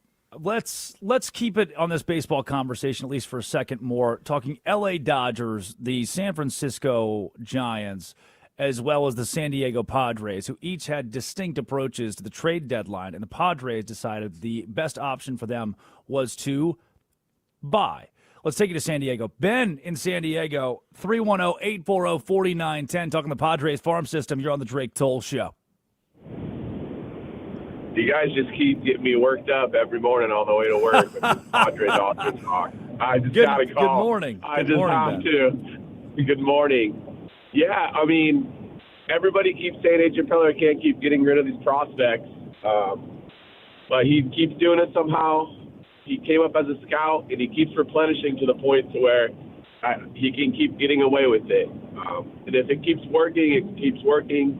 It is frustrating being in the same division as the Dodgers. We were just looking last night saying we could have been in the lead of more than a few divisions if we weren't in this, in this division with them. But it's something that's the way it is, and we're going to have to get through them if we want to win a championship. Not to mention our new ownership. The rumor is, so he was Chelsea's owner, some stake in it whatsoever, and so is a partial owner of the Dodgers. Apparently, they hate each other. So he came and became owner of the Padres with his wife, and he's willing to fork over some money next season, what the rumor is. He wants to compete with the Dodgers. So we'll see where this goes. Not to mention MLB waited the day after the trade deadline to okay this new ownership, which is kind of fishy to me. But we'll see where the new ownership can take the Padres if they want to get to that next level, which is the rumor. So that's all I got. Thank you. Ben's up early with us on the Drake Toll Show. Appreciate the phone call again, Ben, out of San Diego and the Padres farm. Who needs a farm system, man? If I'm living in Arlington, Texas right now, a hop, skip, and a jump from Globe Life Field and go watch the Texas Rangers play the Mariners on a Tuesday, you know what I'm not thinking about? Man, I hope they're doing well in Frisco. Hope the Rough Riders hope they're winning tonight against the Corpus Christi Hooks. Gosh, tough night for the Round Rock Express. I don't give a rat's ass about prospects. I want to win. And A.J. Preller wants to win. Ben's got a good point. A.J. Preller wants to win. We got a text. Kimmins in San Diego. So the Dodgers are not ruining baseball. The Padres are saving baseball. 10 games out of first place, still trying to compete because that's what the fans want. That's what the fans want. They just want to cheer on their team, their stars, and a team that looks like they can compete and win. Kimmins is spot on. I would want Preller as my GM. I'd want him running my organization if I was a pro sports fan. When we come back, it's the opposite of something that is well run. This NFL franchise is about to implode because of the money they just gave to a guy who might not have deserved it, a position who did not deserve it. We'll take to the phone lines and Chance from Alabama as soon as we come back and tell you about this franchise who's in the dumpster. It's the Drake Toll Show.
Todd Gurley, 4 years, $60 million. Zeke Elliott, 6 years, $90 million. Dalvin Cook, 5 years, $63 million. Alvin Kamara, 5 years, $75 million. Joe Mixon, 4 years, $48 million. What are those? Those are contracts. Where are those guys? Gone, done, disappeared, like a fart in the wind. That's what you get for paying running backs in the National Football League. It's the Drake Toll Show, Westwood One Sports, the Westwood One Sports app, 310-840-4910. Good morning. Let's take you out to the phone lines. Chance from Alabama. Would you pay a running back? I would absolutely not pay a running back. I'm a Bills fan, right? And last year, James Cook sat out of training camp, and I hated it because I love the guy, but I'm totally against paying him. I think we kind of I don't mind the deal we gave him because we didn't have any receivers at the time, but paying Bijan Robinson, paying guys this top money, I think it's insane. If you're listing positional like what positions are the most important in the league, I would put running back maybe, I don't know, second to last. It is not 1985 anymore. The days of Emmitt Smith and O.J. Simpson and whoever else you want to say are over. Those days are over. And how many times do you see like a star running back get hurt and the backup come in and be like maybe like, I don't know, 0.4 yards per carry, slightly below what they are? It is just not worth it. Pay somebody else. Use the money on anything else. It drives me nuts. Use the franchise. Do whatever you have to do. Just don't pay these guys this crazy money. Let some idiot like the Giants GM who drafted Saquon Barkley when he could have had a way better pick. It's insane to me. Always appreciate the phone call, Chance in Alabama. Let's break that down. 310-840-4910. I think a great example, the first one that's off the top of my head that goes right into, our star running back got hurt. The backup is not that far off. Would have been Ezekiel Elliott and the rise of Tony Pollard in Dallas. It became apparent. I was living in Texas at the time, 90 minutes from Cowboys Stadium, 90 minutes from AT&T Stadium, and that was the team. I'd go watch the Dallas Cowboys play.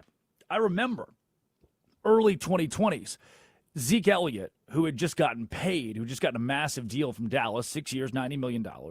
Zeke Elliott gets this huge deal, and I'm going to these games like, who's the other kid?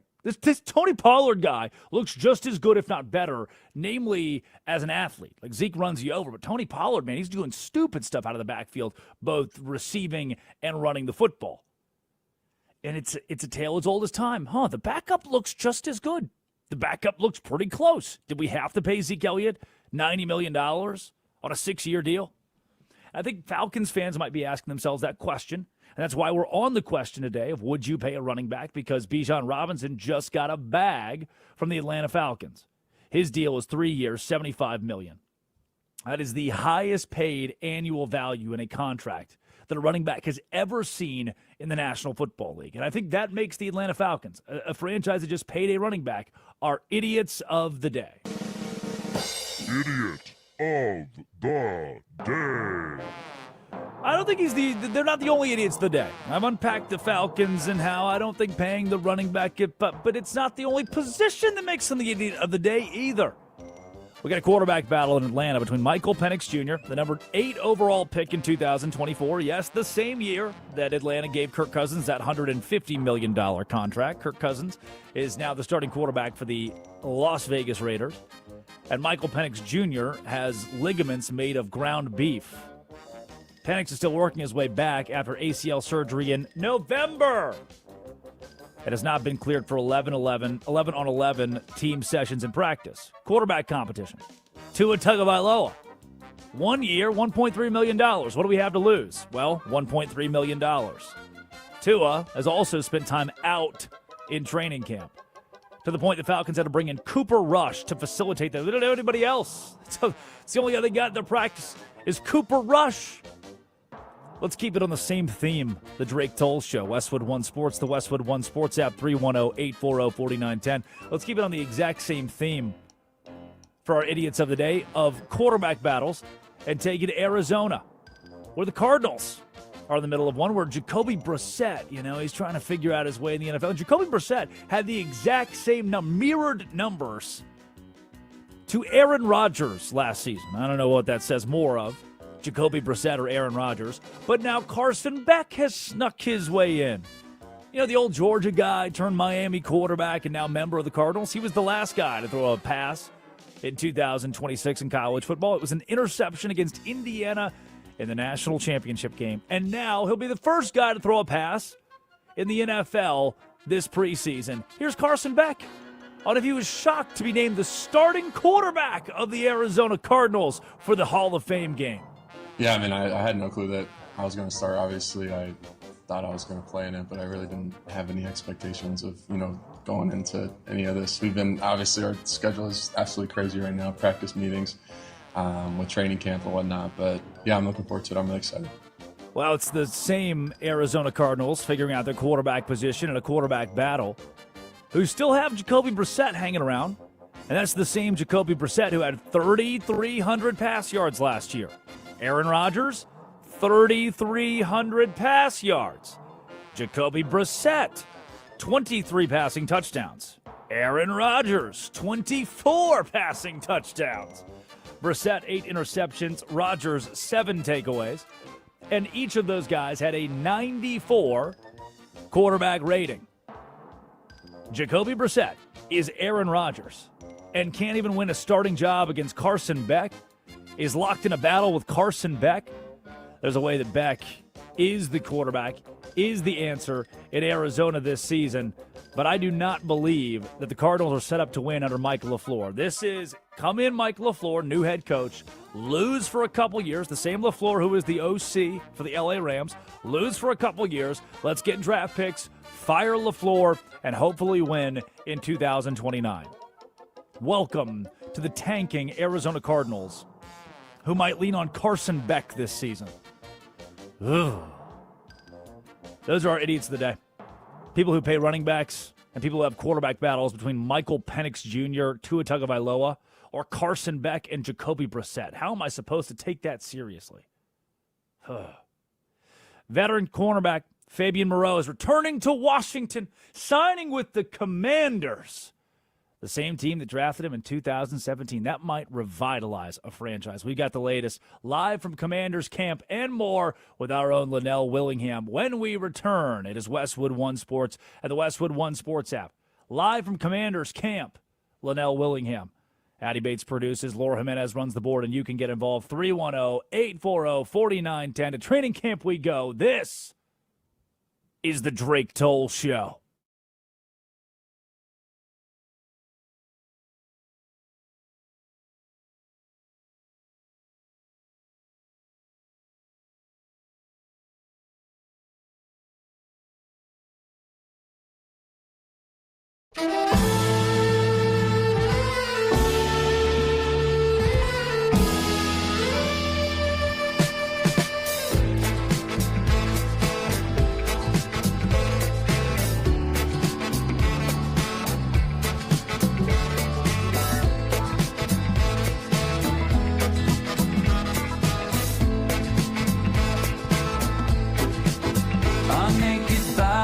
Go on trial just for laughing at the joke, just for saying of the bargain what any sales girl already knows.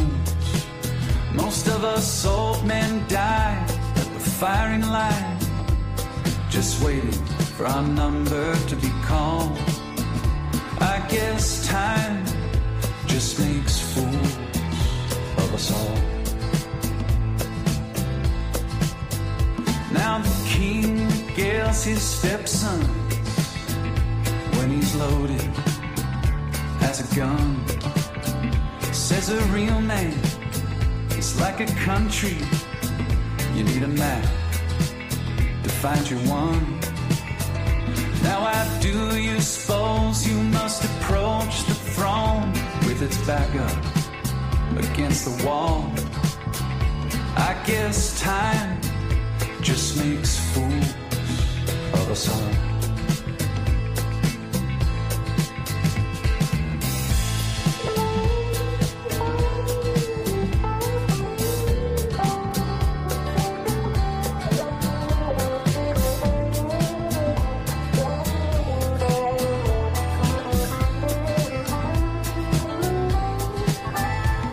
greatest minds of my generation, glad they conscripted in the war of defending any Goliath that would deign darken the door.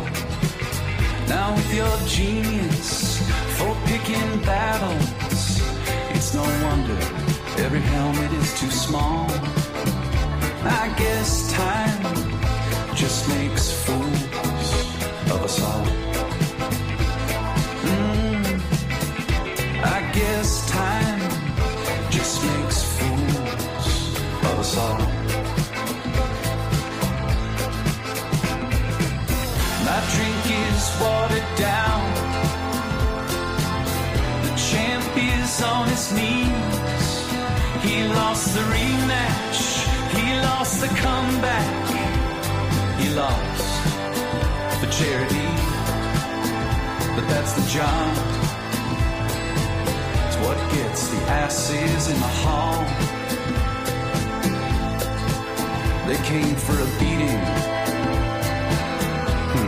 And he came to brawl.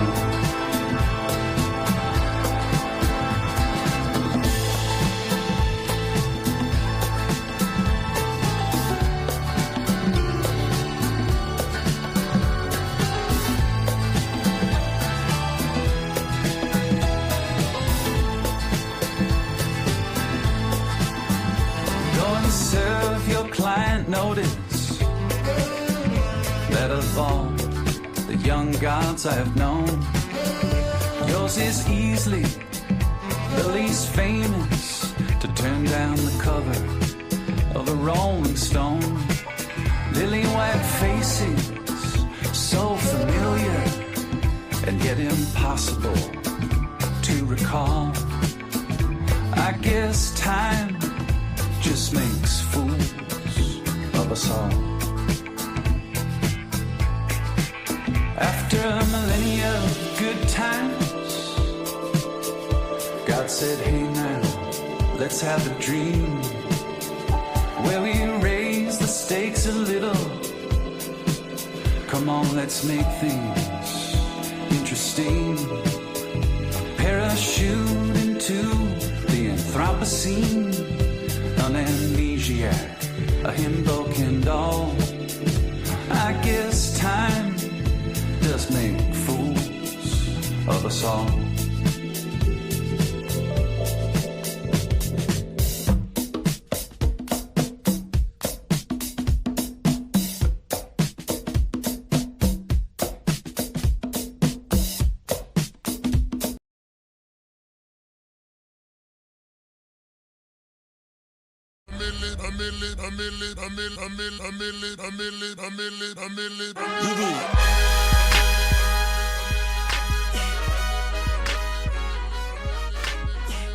Do not pay the running backs. Stop doing it. If we've learned one thing in the National Football League in the last decade, paying the running back is not going to pay off. The Atlanta Falcons just handed Bijan Robinson a 3-year, $75 million deal. And when it comes to paying running backs, you might as well, you just piss that money away. Smell you later. See ya. Bye. Wow. It's gone. And that has been the case. I understand that Bijan Robinson, freak of nature, great athlete. Come on. Back in the day, we used to pay Herschel Walker. We paid O.J. Simpson. We paid Emmitt Smith. It is the year of our Lord 2026. And if I've learned anything, paying the running back is the wrong way to win. It's the wrong way to win at the highest level. It's the wrong way to spend your money. And it almost doesn't matter who the running back is. It's the Drake Toll Show. Westwood One Sports, the Westwood One Sports app. 310-840-4910. Can I give you a couple examples here? We'll start you in Los Angeles. Might be the premier example. 2018, Todd Gurley, 4 years, $60 million after winning the Offensive Player of the Year. By the age of 27, he was out of the NFL, was cut before the deal expired. Zeke Elliott, Dallas Cowboys, 6 years, $90 million. Gets replaced by his backup, Tony Pollard. $50 million guaranteed, out the window. All of that he earned after a dramatic camp holdout. Dalvin Cook, Alvin Kamara, Joe Mixon. Austin Eckler, another Los Angeles guy, the Chargers running back in 2023, had a Zoom seminar with the top running backs in the NFL to discuss how all of them were poor and no one was getting paid. You know how sad that is, a Zoom seminar to talk about how broke you are, how broke the position is, the devaluation of the running back. And in the middle of it, with all the evidence, with everything I've gathered here, what do the Atlanta Falcons do? They pay Drake London more than the Cowboys are paying CeeDee Lamb, and they pay their running back, Bijan Robinson, the most money a running back's gotten in National Football League history. It is the Drake Toll Show. Westwood One Sports and the Westwood One Sports app. Joining us from training camp, he's got the pulse of the entire NFL, our own Westwood One Sports, Linnell Willingham. Linnell, good morning. Thanks for being up early with us. Let's get your thoughts. Bijan Robinson, highest paid running back in NFL history with his new deal in Atlanta. Do you pay the running back? Drake Toll, good morning, my brother. So last night when we were talking about this, I think it's very interesting, right? Bijan Robinson, first and foremost, it's more than just a running back, Drake. I think he is arguably the best skill position player in all of the National Football League. He gets a record, a market resetting deal.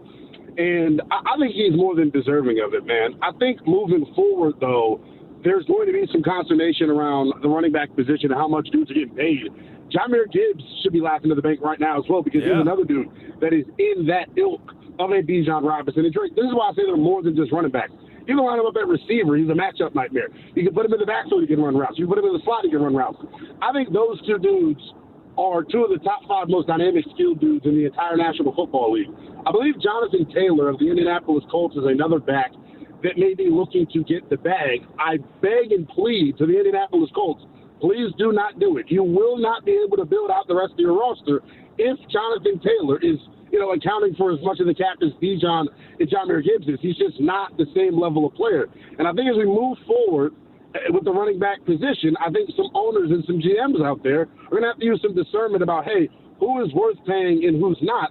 I think we eventually get to a spot, Drake, at the running back position where the owners and the GMs go back and say, hey, it's not worth it. Let's just go get one through the draft. He is Linnell Willingham on an adventure through almost every training camp of the NFL this offseason. Linnell, is it harder or easier to get to a training camp location when people on the interstate are opening your car door? It was a very, very crazy-ass experience that I just had. Anybody that's listening in the DMV, I was on Oxon Hill Road in St. Charles, Maryland. I guess, is that St. Charles? I think it's technically Brandywine, Maryland. And I'll admit, I cut someone off in traffic. It was an accident. Not really, but I cut someone off in traffic. And the reaction, I was honestly extremely shook up about 4 or 5 minutes ago, but I pulled it together just for you, my boy, because this is what we do in this business. But, dude, that was probably one of the top 3 craziest moments of my life. I thought I was about to get shot. I swear on everything that I love. So that was strange. I have put out like 2 phone calls after that happened. I'm calm now and I'm ready to talk ball. But that, Drake, that was that was crazy, bro. I'm not gonna lie. I've never been through something like that before. They'll use this phone call in the police report. He's Linnell Willingham of Westwood One Sports. Thankfully, alive and well, joining the Drake Toll Show, and appreciate you doing this with all the adrenaline pumping. Well, let's go through these training camps that you've been around and seen. I would love to start with Aaron Rodgers. And Linnell, I don't even have a damn question here, man. I'm going to do this. I'm going to give you 2 words and a question mark at the end. Aaron Rodgers, question mark. One of the most misunderstood individuals in the National Football League, Drake. I don't give a rat's ass about his political views. I don't care what he thinks about Tony Fauci. I thought it was hilarious, by the way, Drake, that he called him Tony Fauci and Anthony Fauci. Just, he is something. Here's what I think is going on with Aaron Rodgers, Drake, and tell me if you agree. I feel like over the past several years, since he's left Green Bay, Drake, NFL evaluators, media members, etc., right? We have let, and when I say we, I raise my hand because I'm guilty as charged at times, right? We have let our feelings about Aaron Rodgers, the person, influence how we talk about Aaron Rodgers, the quarterback. When you think about what he did last year in Pittsburgh with really a JV supporting cast outside of DK Metcalf, I was actually kind of impressed. Now, obviously, it was the lowest average depth of target in his career, as they didn't really push the football down the field. That had a lot to do with the offensive line of the Pittsburgh Steelers. I think Aaron Rodgers, just from watching him up close in person on Saturday, Drake, still one of the most natural and gifted throwers of the football. I think this year with Pittsburgh, the addition of Michael Pittman, drafting Jeremy Bernard out of Alabama, the weapons and the supporting cast all of a sudden in Pittsburgh are a hell of a lot better. I love them bringing in Rico Dowdle, face dermal and all. Drake told he takes his helmet off. And I have a theory, by the way, Drake. I don't know if you subscribe to this. Ever since I was little, and I'm a 28-year-old, right, I have thought that dreadhead running backs rule the world, and they're people that you do not want to tackle. So I'm all for adding Rico Dowdle. Seeing him take his helmet off at Steelers practice the other day, he's got a face piercing on his right cheek. He is a savage. He is ready to do savage things. I think the Pittsburgh Steelers are one of the more, I don't want to say disrespected, but under-talked about teams in the AFC when it comes to that AFC championship picture. So, you've seen of the training camps, Ravens, Giants, Steelers, back-to-back first-year head coaches. Which of those franchises, based on what you saw in these one-day sample sizes, are often running smoothest in first year of new regimes? It really shouldn't be a surprise to anyone, but the Baltimore Ravens, man. Okay. There's a lot of talk this offseason about, hey, how bad does Lamar want it, right? That hit piece that came out in the Baltimore Sun after Tyler Luke missed the field goal, there was a hit piece that came out questioning Lamar's work ethic, saying that, yeah, they practice in the afternoon because his ass can't get off the video game late at night. He has problems waking up. There was rumors about him falling asleep in meetings. I asked someone on the sideline at practice the other day how much truth there was to those rumors. And the thing that they said is, look, to Lamar's credit, he's done a really good job kind of, keeping things very close to the vest in terms of his personal life off the field. We know him as a happy-go-lucky guy. He's not your traditional suit-and-tie quarterback, Drake. He comes to the post-game presser in a Dior sweatsuit and a bust-down rollie. He's just a different type of cat. He spends his off time with Kodak Black. So people assume things about Lamar. I will assume this for 2026. Him being in this Declan Doyle offense, putting him under center, marrying the run in the pass game, I think Lamar Jackson is going to have the best year of his professional career, and I think he's got to be one of the favorites for the MVP. Offensively, you saw Zay Flowers get the bag yesterday, but it's rookie Jacoby Lane out of USC that's really turned heads about the first week plus at training camp. When I was there, he makes a soaring grab in the middle of the field where he goes up and gets it over two defenders and just plucks the football out of the air. He's the real deal. I love Zay Flowers in this offense, Drake, because he's a slighter frame receiver, right? 5'8". You worry about him in press coverage. In this Declan Doyle offense, hella pre-snap motion is going to allow him to get free releases, and I expect him to run wild, man. The Ravens are a team that I feel like we're able to hit the ground running, Drake, because that culture, Jesse Mitchell's already familiar with it because he's been in that building before. He is Linnell Willingham of Westwood One Sports, the Westwood One Sports app as well, joining the Drake Toll Show. And Linnell, last thing I got for you is you're making this great training camp adventure across the country. The Philadelphia Eagles, are we forgetting this is a team that a year and a half ago won the Super Bowl? Are they still, do they have that foundation in place to do it again? Yeah, I think the Eagles, we want to talk about a team that has one of the widest ranges of success this year. I can see the Eagles, Drake, being a 7-win team and missing the playoffs. I can also see the Eagles representing the NFC in the Super Bowl. Getting to see them on Monday was pretty interesting. All the hype and conversation is about how do they replace A.J. Brown at the receiver spot, and then two, how does Jalen Hurts, get acclimated to this Sean Mannion offense? I think the practice I was at least, Drake, both of those questions were answered. Everybody that I spoke to on Monday in Philly said that was clearly Jalen's best practice at training camp. Clearly, I need to be around more, right, guys? I mean, duh. I go there, he practices well. Maybe I have a little bit of juju and mojo to myself. But he was awesome. He hooked up with Elijah Moore on a skinny post for about 45 yards down the middle of the field. It was the highlight of the practice. He was really, really sharp, man. The thing that was interesting, no Mekhi Lemon out there, and that's a big deal because if the Eagles are going to have to go into the season counting on Devonta Smith, Dontavion Wicks, and Elijah Moore, I don't know how it's going to work out. a lot of Eagle fans, were able to stomach the loss of A.J. Brown a lot easier because you had Mekhi coming in. He's been in and out of the lineup ever since the spring with a hamstring injury. I don't know if this drags on into the regular season. They open up with my beloved Washington Commanders, so get them some icy hot, I guess is what I would say. I want them at full strength when we kick their ass. I look at this group, though, on defense, Drake. It's a group that should have the goal of being the best defense in all the National Football League. Everyone, talks about, the skilled guys and the corners and the wide receivers and the running backs. The reality is, man, football is a 60-minute fight in the phone booth between offensive linemen and defensive linemen. And I think Philadelphia on both sides of the line of scrimmage is still super formidable. They've got great length in the secondary, adding Reek Woolen to go opposite of Quinyon Mitchell. Quinyon looks to continue to establish himself as a top corner. He had a pick six of Jalen Hurts on the first play of 7-on-7. The edge rusher spot, though, Drake, is really what's interesting for me. The Eagles made the trade last year at the deadline to go get Jalen Phillips. They ultimately lose him in the offseason, to free agency, but they replaced him with a group of guys that I think is hungry, right? Jalen Hunt going into year 3, he had 6.5 sacks last year, a career high, replacing Nolan Smith. Nolan Smith comes back hungry. He missed the final, I believe, 6 or 7 games of the season with an injury. They brought in Arnold Ebiketie from the Atlanta Falcons, a good depth and rotational piece. They brought in A.J. Epinesa from, Jesus Christ, guys. I mean, hopefully this guy didn't hop out and try to shoot me. We got A.J. Epinesa coming over from the Buffalo Bills. I think he adds some juice in their pass rush as well. Jonathan Grenard. That's good. That's good. Jonathan Grenard, they traded for. They gave up a pack of Sour Patch Kids to acquire him from Minnesota. He's the guy that I expect to spearhead that pass rush, Drake.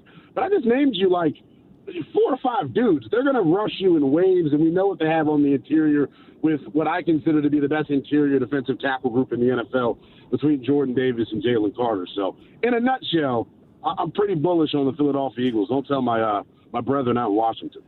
Wow, all of that can be summed up in Eagles good, but that's too that's too simple. That's your 2.5 minute everything you need to know about the Philadelphia Eagles in 2026. Linnell Willingham, who's at training camp, who saw it live, just gave it to you. That's damn good stuff. At Nell_BTP, and you can hear him damn near every day on Westwood One Sports right here on the radio, Sirius XM 375, and that Westwood One Sports app. Linnell, a pleasure. You're an energy factory. It's an honor to work alongside guys like you, have you at the network, and enjoy the road trip. Don't get shot.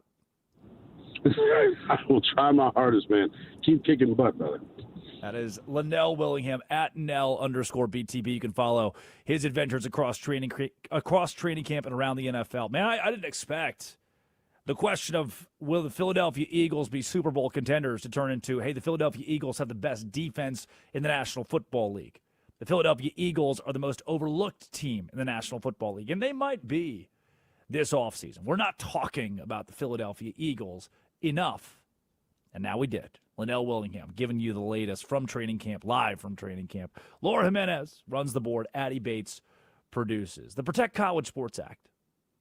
What the hell was that? What does that mean? I don't read bills. I don't get involved in this whole Washington, D.C., their involvement. I don't understand how this comes into play or what. I need someone to break it down for me.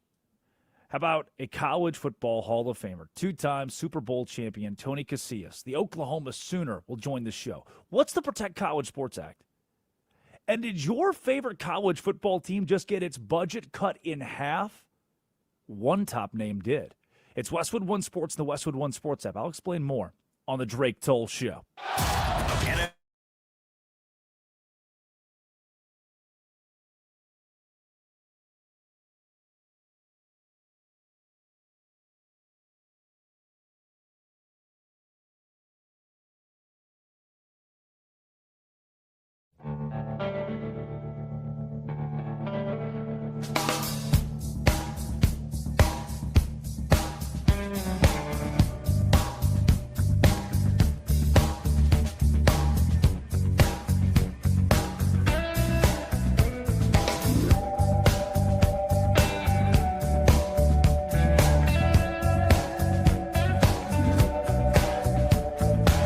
So long ago, I don't remember when.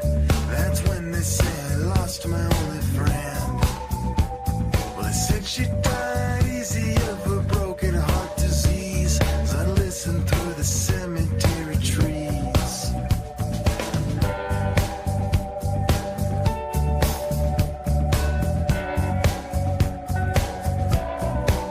I seen the sun coming up at the funeral at dawn of the long broken arm of human law.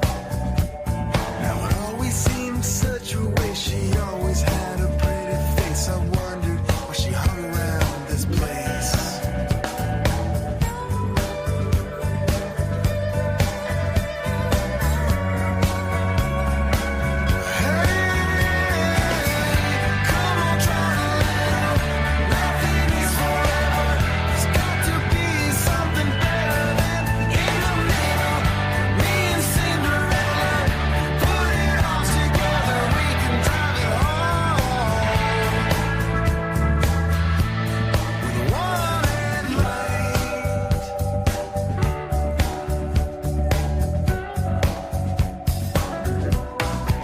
She said it's cold, it feels like Independence Day, and I can't break away from this parade. But there's got to be an opening somewhere here in front of me, through this maze of ugliness and greed. And I seen the sign up ahead at the counter line bridge, saying all is good and nothing is dead. Run until she's out of breath. She ran until there's nothing left. She hit the end. It's just her window ledge.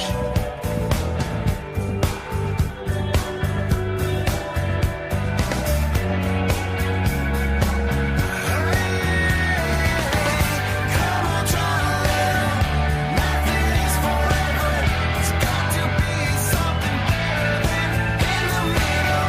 But me and Cinderella, we put it all together. We could drive it home with one headlight.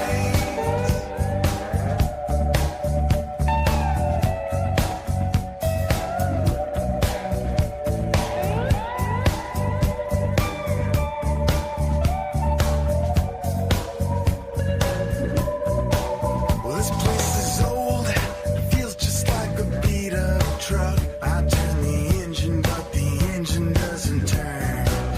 What smells of cheap wine, cigarettes? This place is always such a mess. Sometimes I think I'd like to watch it burn. I sit alone, and I feel just like somebody else. Man, I ain't changed, but I know I ain't the same.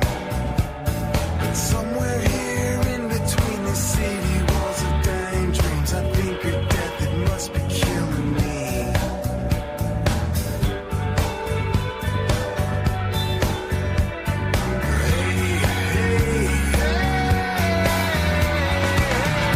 Come on, try to live. Nothing is forever. There's got to be something better than in the middle. Me and Cinderella, we put it all together. We can drive it home with one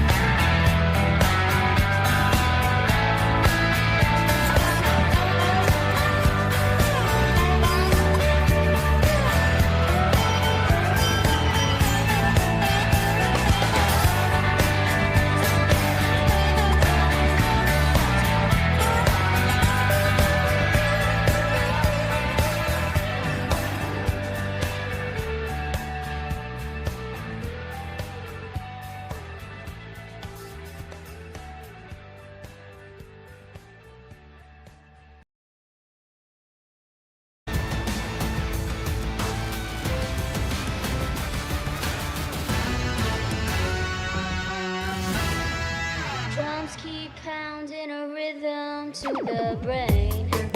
The Protect College Sports Act. What does that mean? Well, it means that Ohio State, who may push $80 million in its NIL budget for its athletic department, will have its athletic department NIL budget cut in half. Oh, no. See, you hear the words protect college sports or save college sports, and then you hear the word act or bill, and I lose interest. I stopped looking. I stopped reading. I don't need a bill. I don't need an act. I don't need to look through this. I don't understand. But that's where I sit down, get a phone call from an executive at a major network who says, this is the week the Protect College Sports Act is coming down the pipeline. To which I say, why do I need to care? And the response is immediate. Ohio State is spending $80 million in NIL. And the Protect College Sports Act is going to cap schools at $48.3 million. And due to Title IX, of the $48.3 million, $5 million will go to women's sport.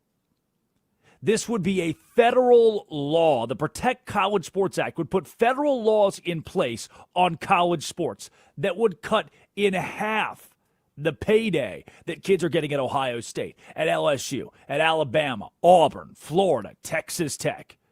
The schools that are paying money in NIL will now look around and go, oh, shoot, we were giving our wide receiver $2 million. Maserati Marvin Harrison Jr. at Ohio State. Remember, Gus Johnson? It's noon, big noon kickoff, Ohio State, Purdue. Maserati Marv. Salad cut.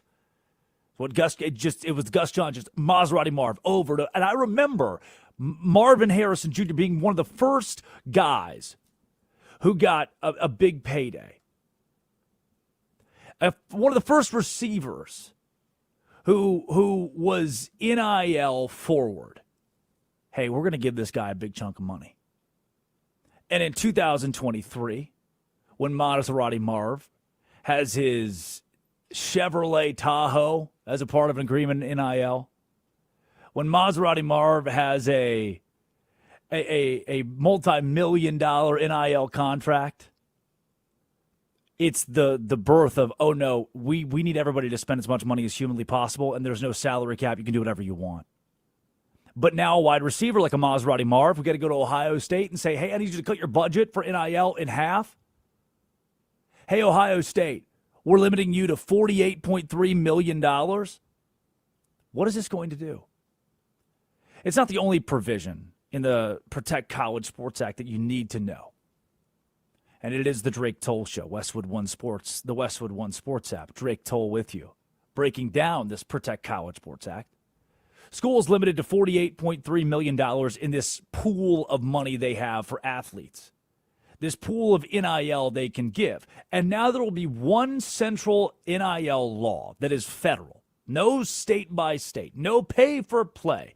The regulators from the NCAA or the United States government can review and nix all suspicious NIL deals. Oh, and by the way, you can't pay high school kids before they enroll. Here are the rules that I like. I like the $48 million cap.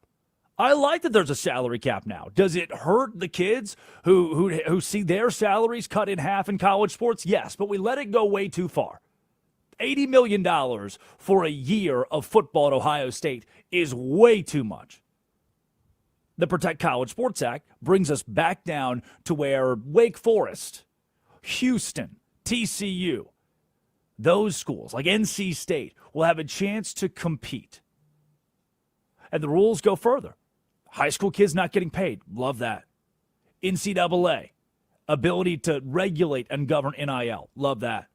You only get one free transfer. Great, man. These kids that transfer year in, year out, no penalty. Nope, you get one free transfer in 5 years. Hold on, 5 years? Yes, 5 years. Another piece of this Protect College Sports Act is that college football players, basketball players, volleyball players, you get 5 years of eligibility, and you must play your 5 years of eligibility in 5 years.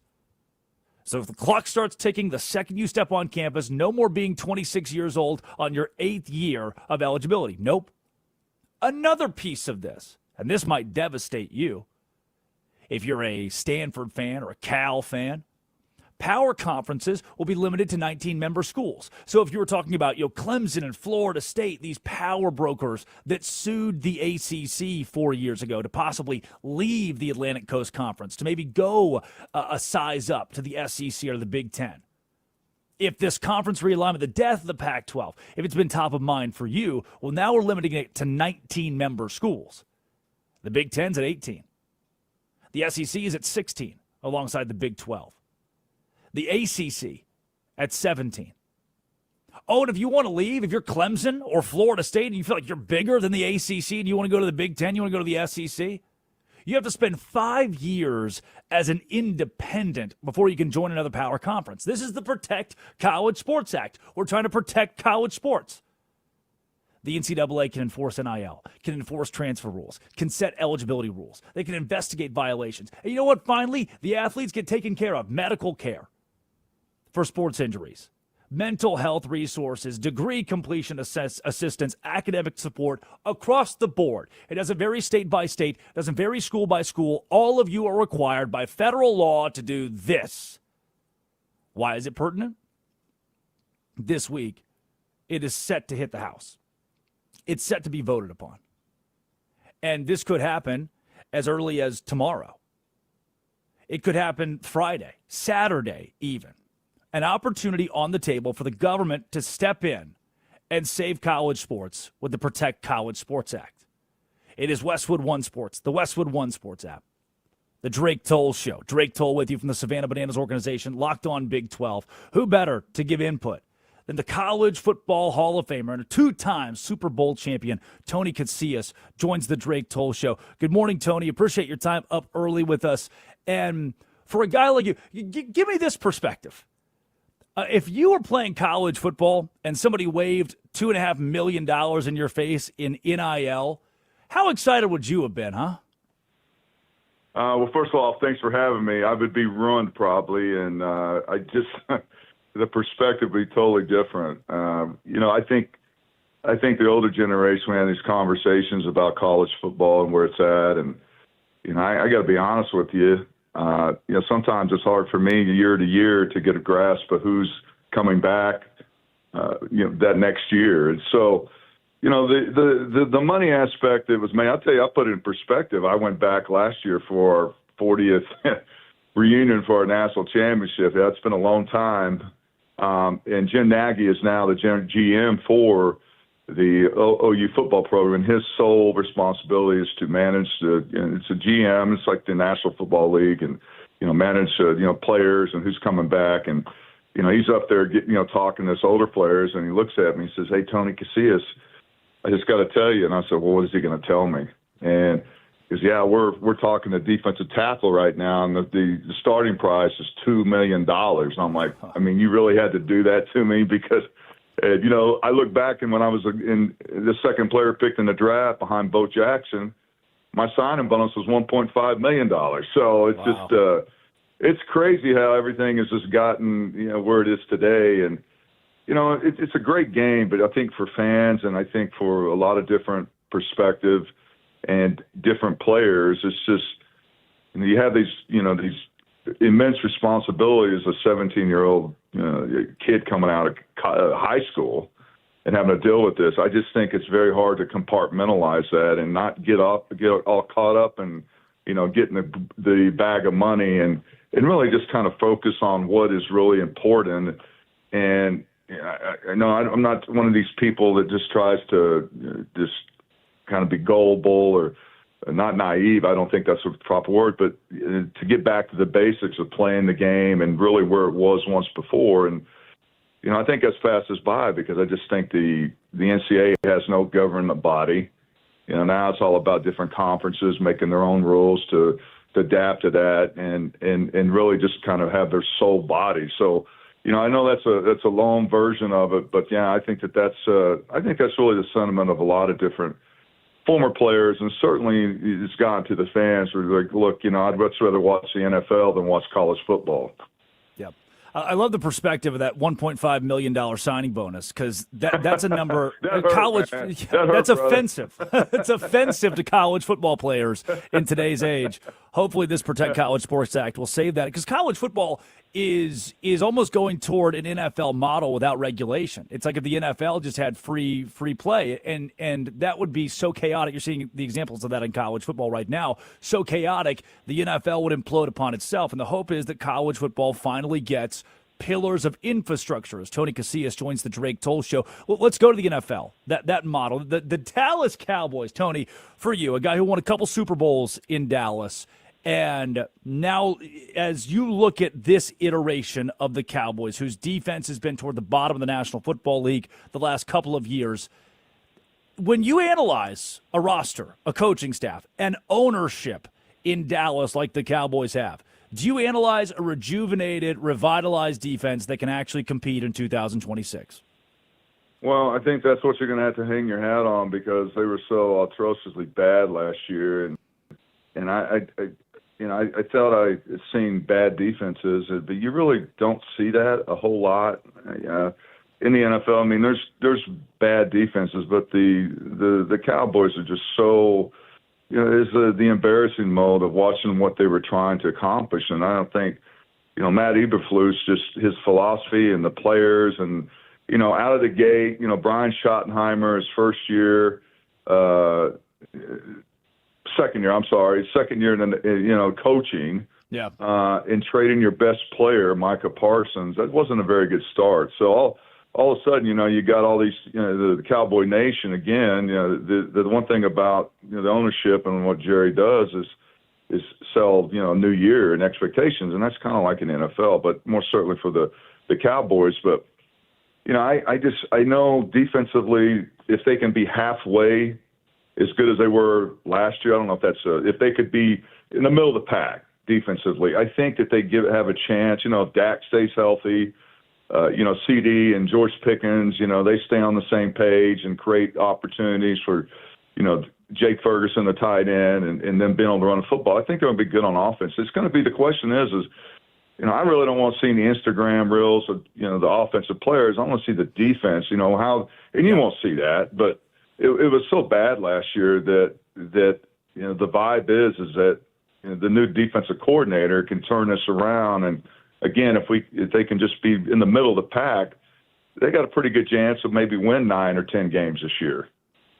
Tony Casillas joins the Drake Toll Show, the College Football Hall of Famer, two-time Super Bowl champion with the Dallas Cowboys. And Tony, again, appreciate you being up early with this. Last question I got for you, and it does still pertain to these Cowboys.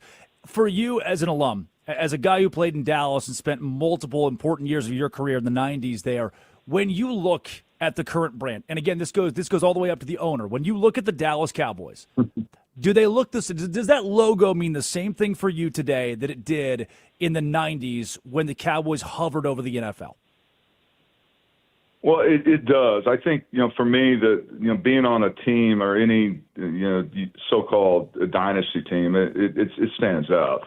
And I think the brand and really where it's become now is just become larger than life. And, that's kind of what they're selling the brand on, is what, the accomplishments of those teams.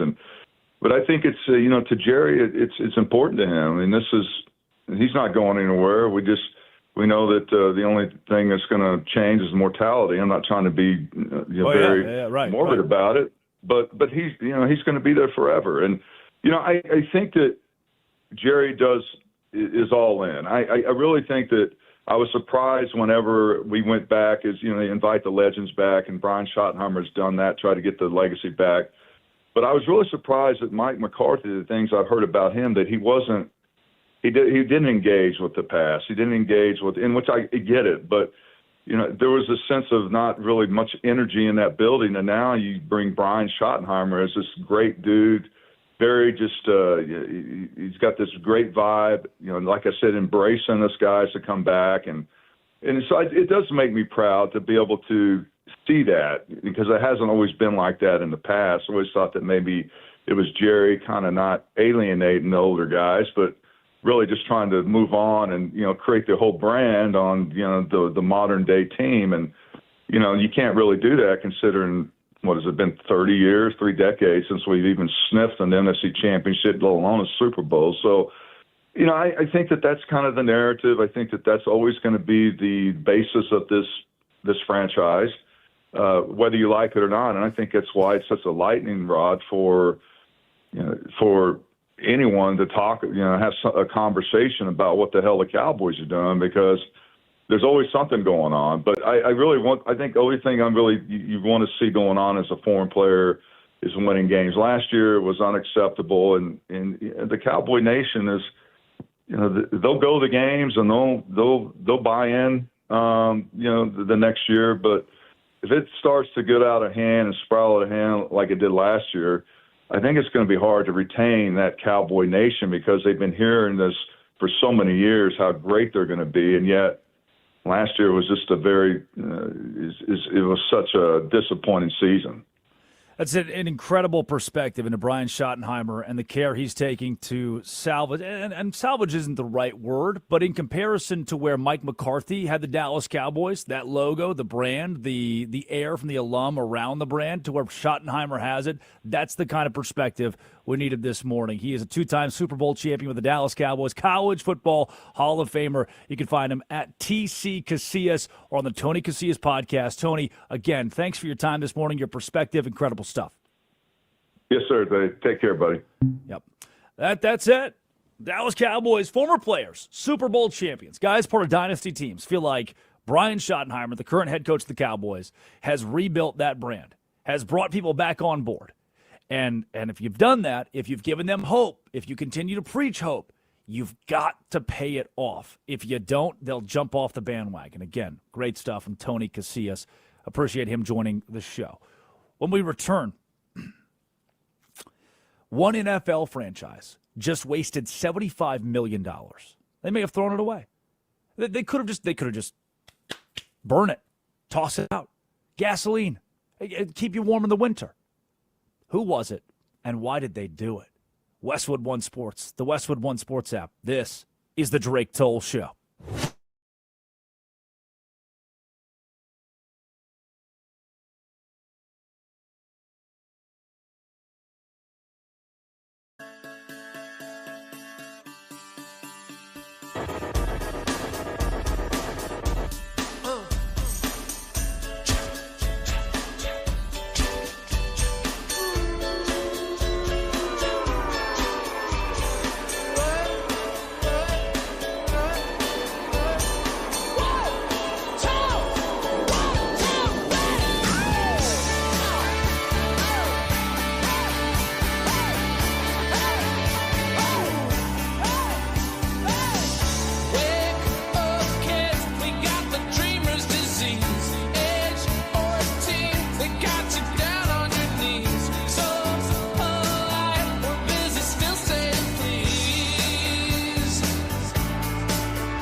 Don't pay the running back. I try to tell you. Don't pay the running back. And what did the Atlanta Falcons do? They paid the running back. He is now the highest paid running back in NFL history on an annual basis. His name is Bijan Robinson. 3 years, $75 million. And he resets the running back market. Did the running back market need to be reset, though? No. 310-840-4910. Would you pay the running back?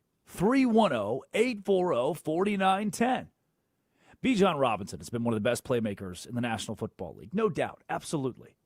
And the Atlanta Falcons have shown they want to spend. This is dating all the way back to Kirk Cousins. You might even remember, heck, it dates back to Matt Ryan with the Atlanta Falcons. In 2022, there was a divorce with Matt Ryan that saddled the franchise with a historic $40 million dead cap space hit. The largest single-season dead money hit in NFL history at the time. Then the Atlanta Falcons said, hold my beer. Hold my Tropicalia. It's a beer brewed in Athens, Georgia. It's good beer. And in 2024, they gave Kirk Cousins a $180 million contract coming off of injury. That's right, the current Las Vegas Raiders starting quarterback Kirk Cousins, $180 million, only to draft Michael Penix, number 8 overall. Then they made Drake London one of the top 5 highest paid wide receivers in the National Football League. Drake London. I'm not saying Drake London's bad, but the fact that he's making more money than Justin Jefferson or CeeDee Lamb, the Falcons decided from there, no, we're not done. We're not done making decisions. Let's go sign Bijan Robinson for $75 million. May I introduce to you the issue? Todd Gurley, 2018. 4 years, $60 million deal with the Los Angeles Rams. Rams, great franchise. They've got it together. GM Les Snead. They're the Super Bowl favorites this year. They've been in the mix, in the conversation. They've won a ring in the 2020s. The Rams are a great organization. 4 years, $60 million for a guy who won the Offensive Player of the Year, Todd Gurley. But then his chronic knee arthritis flared up. Lost his burst and was cut before the deal expired, retired by age 27. Would you pay the running back? Ezekiel Elliott, 6 years, $90 million. 2019 signs the deal. He's our guy. We're gonna give him a big money boost. Zeke Elliott, man, 6 years, $90 million. Come on. He's our guy. He is Dallas. Elliott played hard. Efficiency goes down. Yards per carry average cratered year over year. Breakaway speed is gone. Workload catches up to you. By the final years of his deal, he was inefficient to the point where he's used on first and goal from the 2. That's about it. Dallas swallowed $12 million in dead money. Do you pay the running back? Dalvin Cook, Alvin Kamara, Joe Mixon. In the year 2023, Austin Eckler, the Chargers running back, held a Zoom seminar. How stupid is this? A Zoom seminar where he gathered the best players, the best running backs in the league and said, oh, we're all poor. Would you pay the running back? Let's take it to the phone lines. 310-840-4910. Antonio in South Carolina. Would you pay the running back? Yes, I would pay the running back. The reason being is Bijan Robinson did reset the market. Mm-hmm.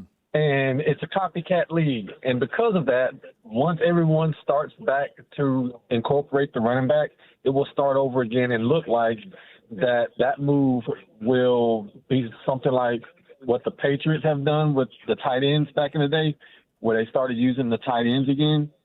It would be that same thing. So I think it's good.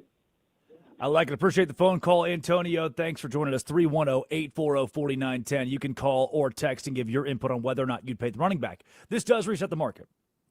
What this is going to do is it's going to allow guys like Jahmyr Gibbs with the Detroit Lions to say, whoa, I want that money. Or Derrick Henry or Saquon Barkley now have the right to say, I know I'm better than Bijan Robinson. Rip up my deal and pay me. I'm the best running back in the league. That's the opportunity it gives certain guys across the National Football League.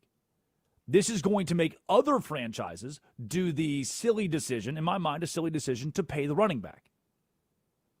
Can I tell you the other angle? Can I take another exit off the interstate? It is the Drake Toll Show, Westwood One Sports and the Westwood One Sports app. 310-840-4910, talking to Bijan Robinson. $75 million deal for 3 years in Atlanta, highest paid running back in NFL history on an annual basis. Would you pay the running back? Because last year's Super Bowl MVP was Kenneth Walker III. I appreciate Antonio's call. I like the sentiment here. This might trip up other teams, but Kenneth Walker III was the Super Bowl running back, Super Bowl MVP last year. Isaiah Pacheco, Leonard Fournette, or Sony Michel, LeGarrette Blount. These are the names of the starting running backs in the Super Bowl. The only outlier the last 10 years is Saquon Barkley. Every other guy was just a fart in the wind, a little piece. These teams didn't need to pay the running back to win the Super Bowl. Let's keep it on the phone lines. Rich in Sacramento, would you pay the running back? Yeah, absolutely. I'd take care and pay the running back. You know, it's a case by case, and he's the identity of that team. So why wouldn't you pay the running back? The guy touches the ball 20 to 25 games, 20 to 25 times a game, racks up more yardage than anybody on that team. That's their identity of the team. Certain players you got to pay. Why do quarterbacks make $30 and $35 million a year and can't perform? He's the identity of the team. You pay him. Yep. Appreciate the phone call, Rich. Great take. And there are people in this world who say, yes, I want to pay the running back. If you had asked me about Zeke Elliott in 2018, I'm paying the running back. And maybe that's the best example here and the only way I can push back on Rich's argument, because it's strong, that if you're going to pay the running back, it's because he's the heart and soul of your team. I thought in 2018, Zeke Elliott, as a rookie, had rushed for 1,600 yards. That's stupid good, 15 touchdowns. His third year in the NFL, 2018, he rushes for 1,400 yards. His sophomore campaign, he only played in 10 games, still rushed for 100 yards a game. Like Zeke Elliott's first 3-4 years in the National Football League, I'm paying the running back. The dude was dominating. Over 4,000 yards combined in Zeke Elliott's first 40 games. Thing is while he was the heartbeat, he felt like Dallas. He was Dallas. You go pay the running back because this guy's the heart of your team. I gave you the numbers. It's what's so tough about it. Is Zeke Elliott gets the deal. 6 years, $90 million. The Cowboys paid the running back because he was the heart. And now where is he? He had to limp back to Dallas on a one-year deal where Zeke Elliott in 2024 has his swan song. By way of his 6-year contract he signed in 2019, he should have still been hanging out on that deal as the heart and soul of the Dallas Cowboys. Do you know what? In 2024, Zeke's last season in the NFL, he was only 29 years old. Everything pointed toward the Cowboys needing to pay the running back because he was the star. He was the heartbeat. He was Zeke Elliott. He's the Dallas Cowboy. And it blew up in their face almost immediately. Quickly, the Cowboys realized, Zeke Elliott, this contract, none of this is going well for us. Namely because, and this happens with the running back position, the backup walks through the door. In this case, it was Tony Pollard. The backup walks through the door, and you're like, oh, shoot, dang. The backup kind of looking better than the starter. The backup's doing more than the starter. And now Atlanta, agreeing to pay the running back, agreeing to pay Bijan Robinson, runs the risk, a $75 million risk, of paying the running back and it blowing up in their face. The good side of this is the deal is 3 years. They're not stuck to 6 years like the Cowboys were with Zeke Elliott. That's the good news. For a running back position that is the only position in the entire league, here's what you can bring to the water cooler as another example of, like, here's what you can win the argument with. The only position in the entire league to decline in value, dropping 15%. relative to historical scaling over the last 5 years. While quarterbacks, linebackers, these franchise tag guys see their revenue, their value spike by over 40%, the running back is the only position in the league to decline in value the last 5 years. Only one. I wouldn't pay the running back. Addy Bates produces. Laura Jimenez runs the board. Tomorrow we'll have the same conversation about the wide receiver. Do you pay the wide receiver? 310-840-4910. Appreciate all the calls, all the texts today talking the National Football League. To Armin Williams, Colin Jones, Bruce Gilbert, Ryan McGuire, thank you for a job. I sure appreciate it. You Better You Bet is coming up with Nick Costos. This has been, it always will be, Westwood One Sports, the Westwood One Sports app, The Drake Toll Show.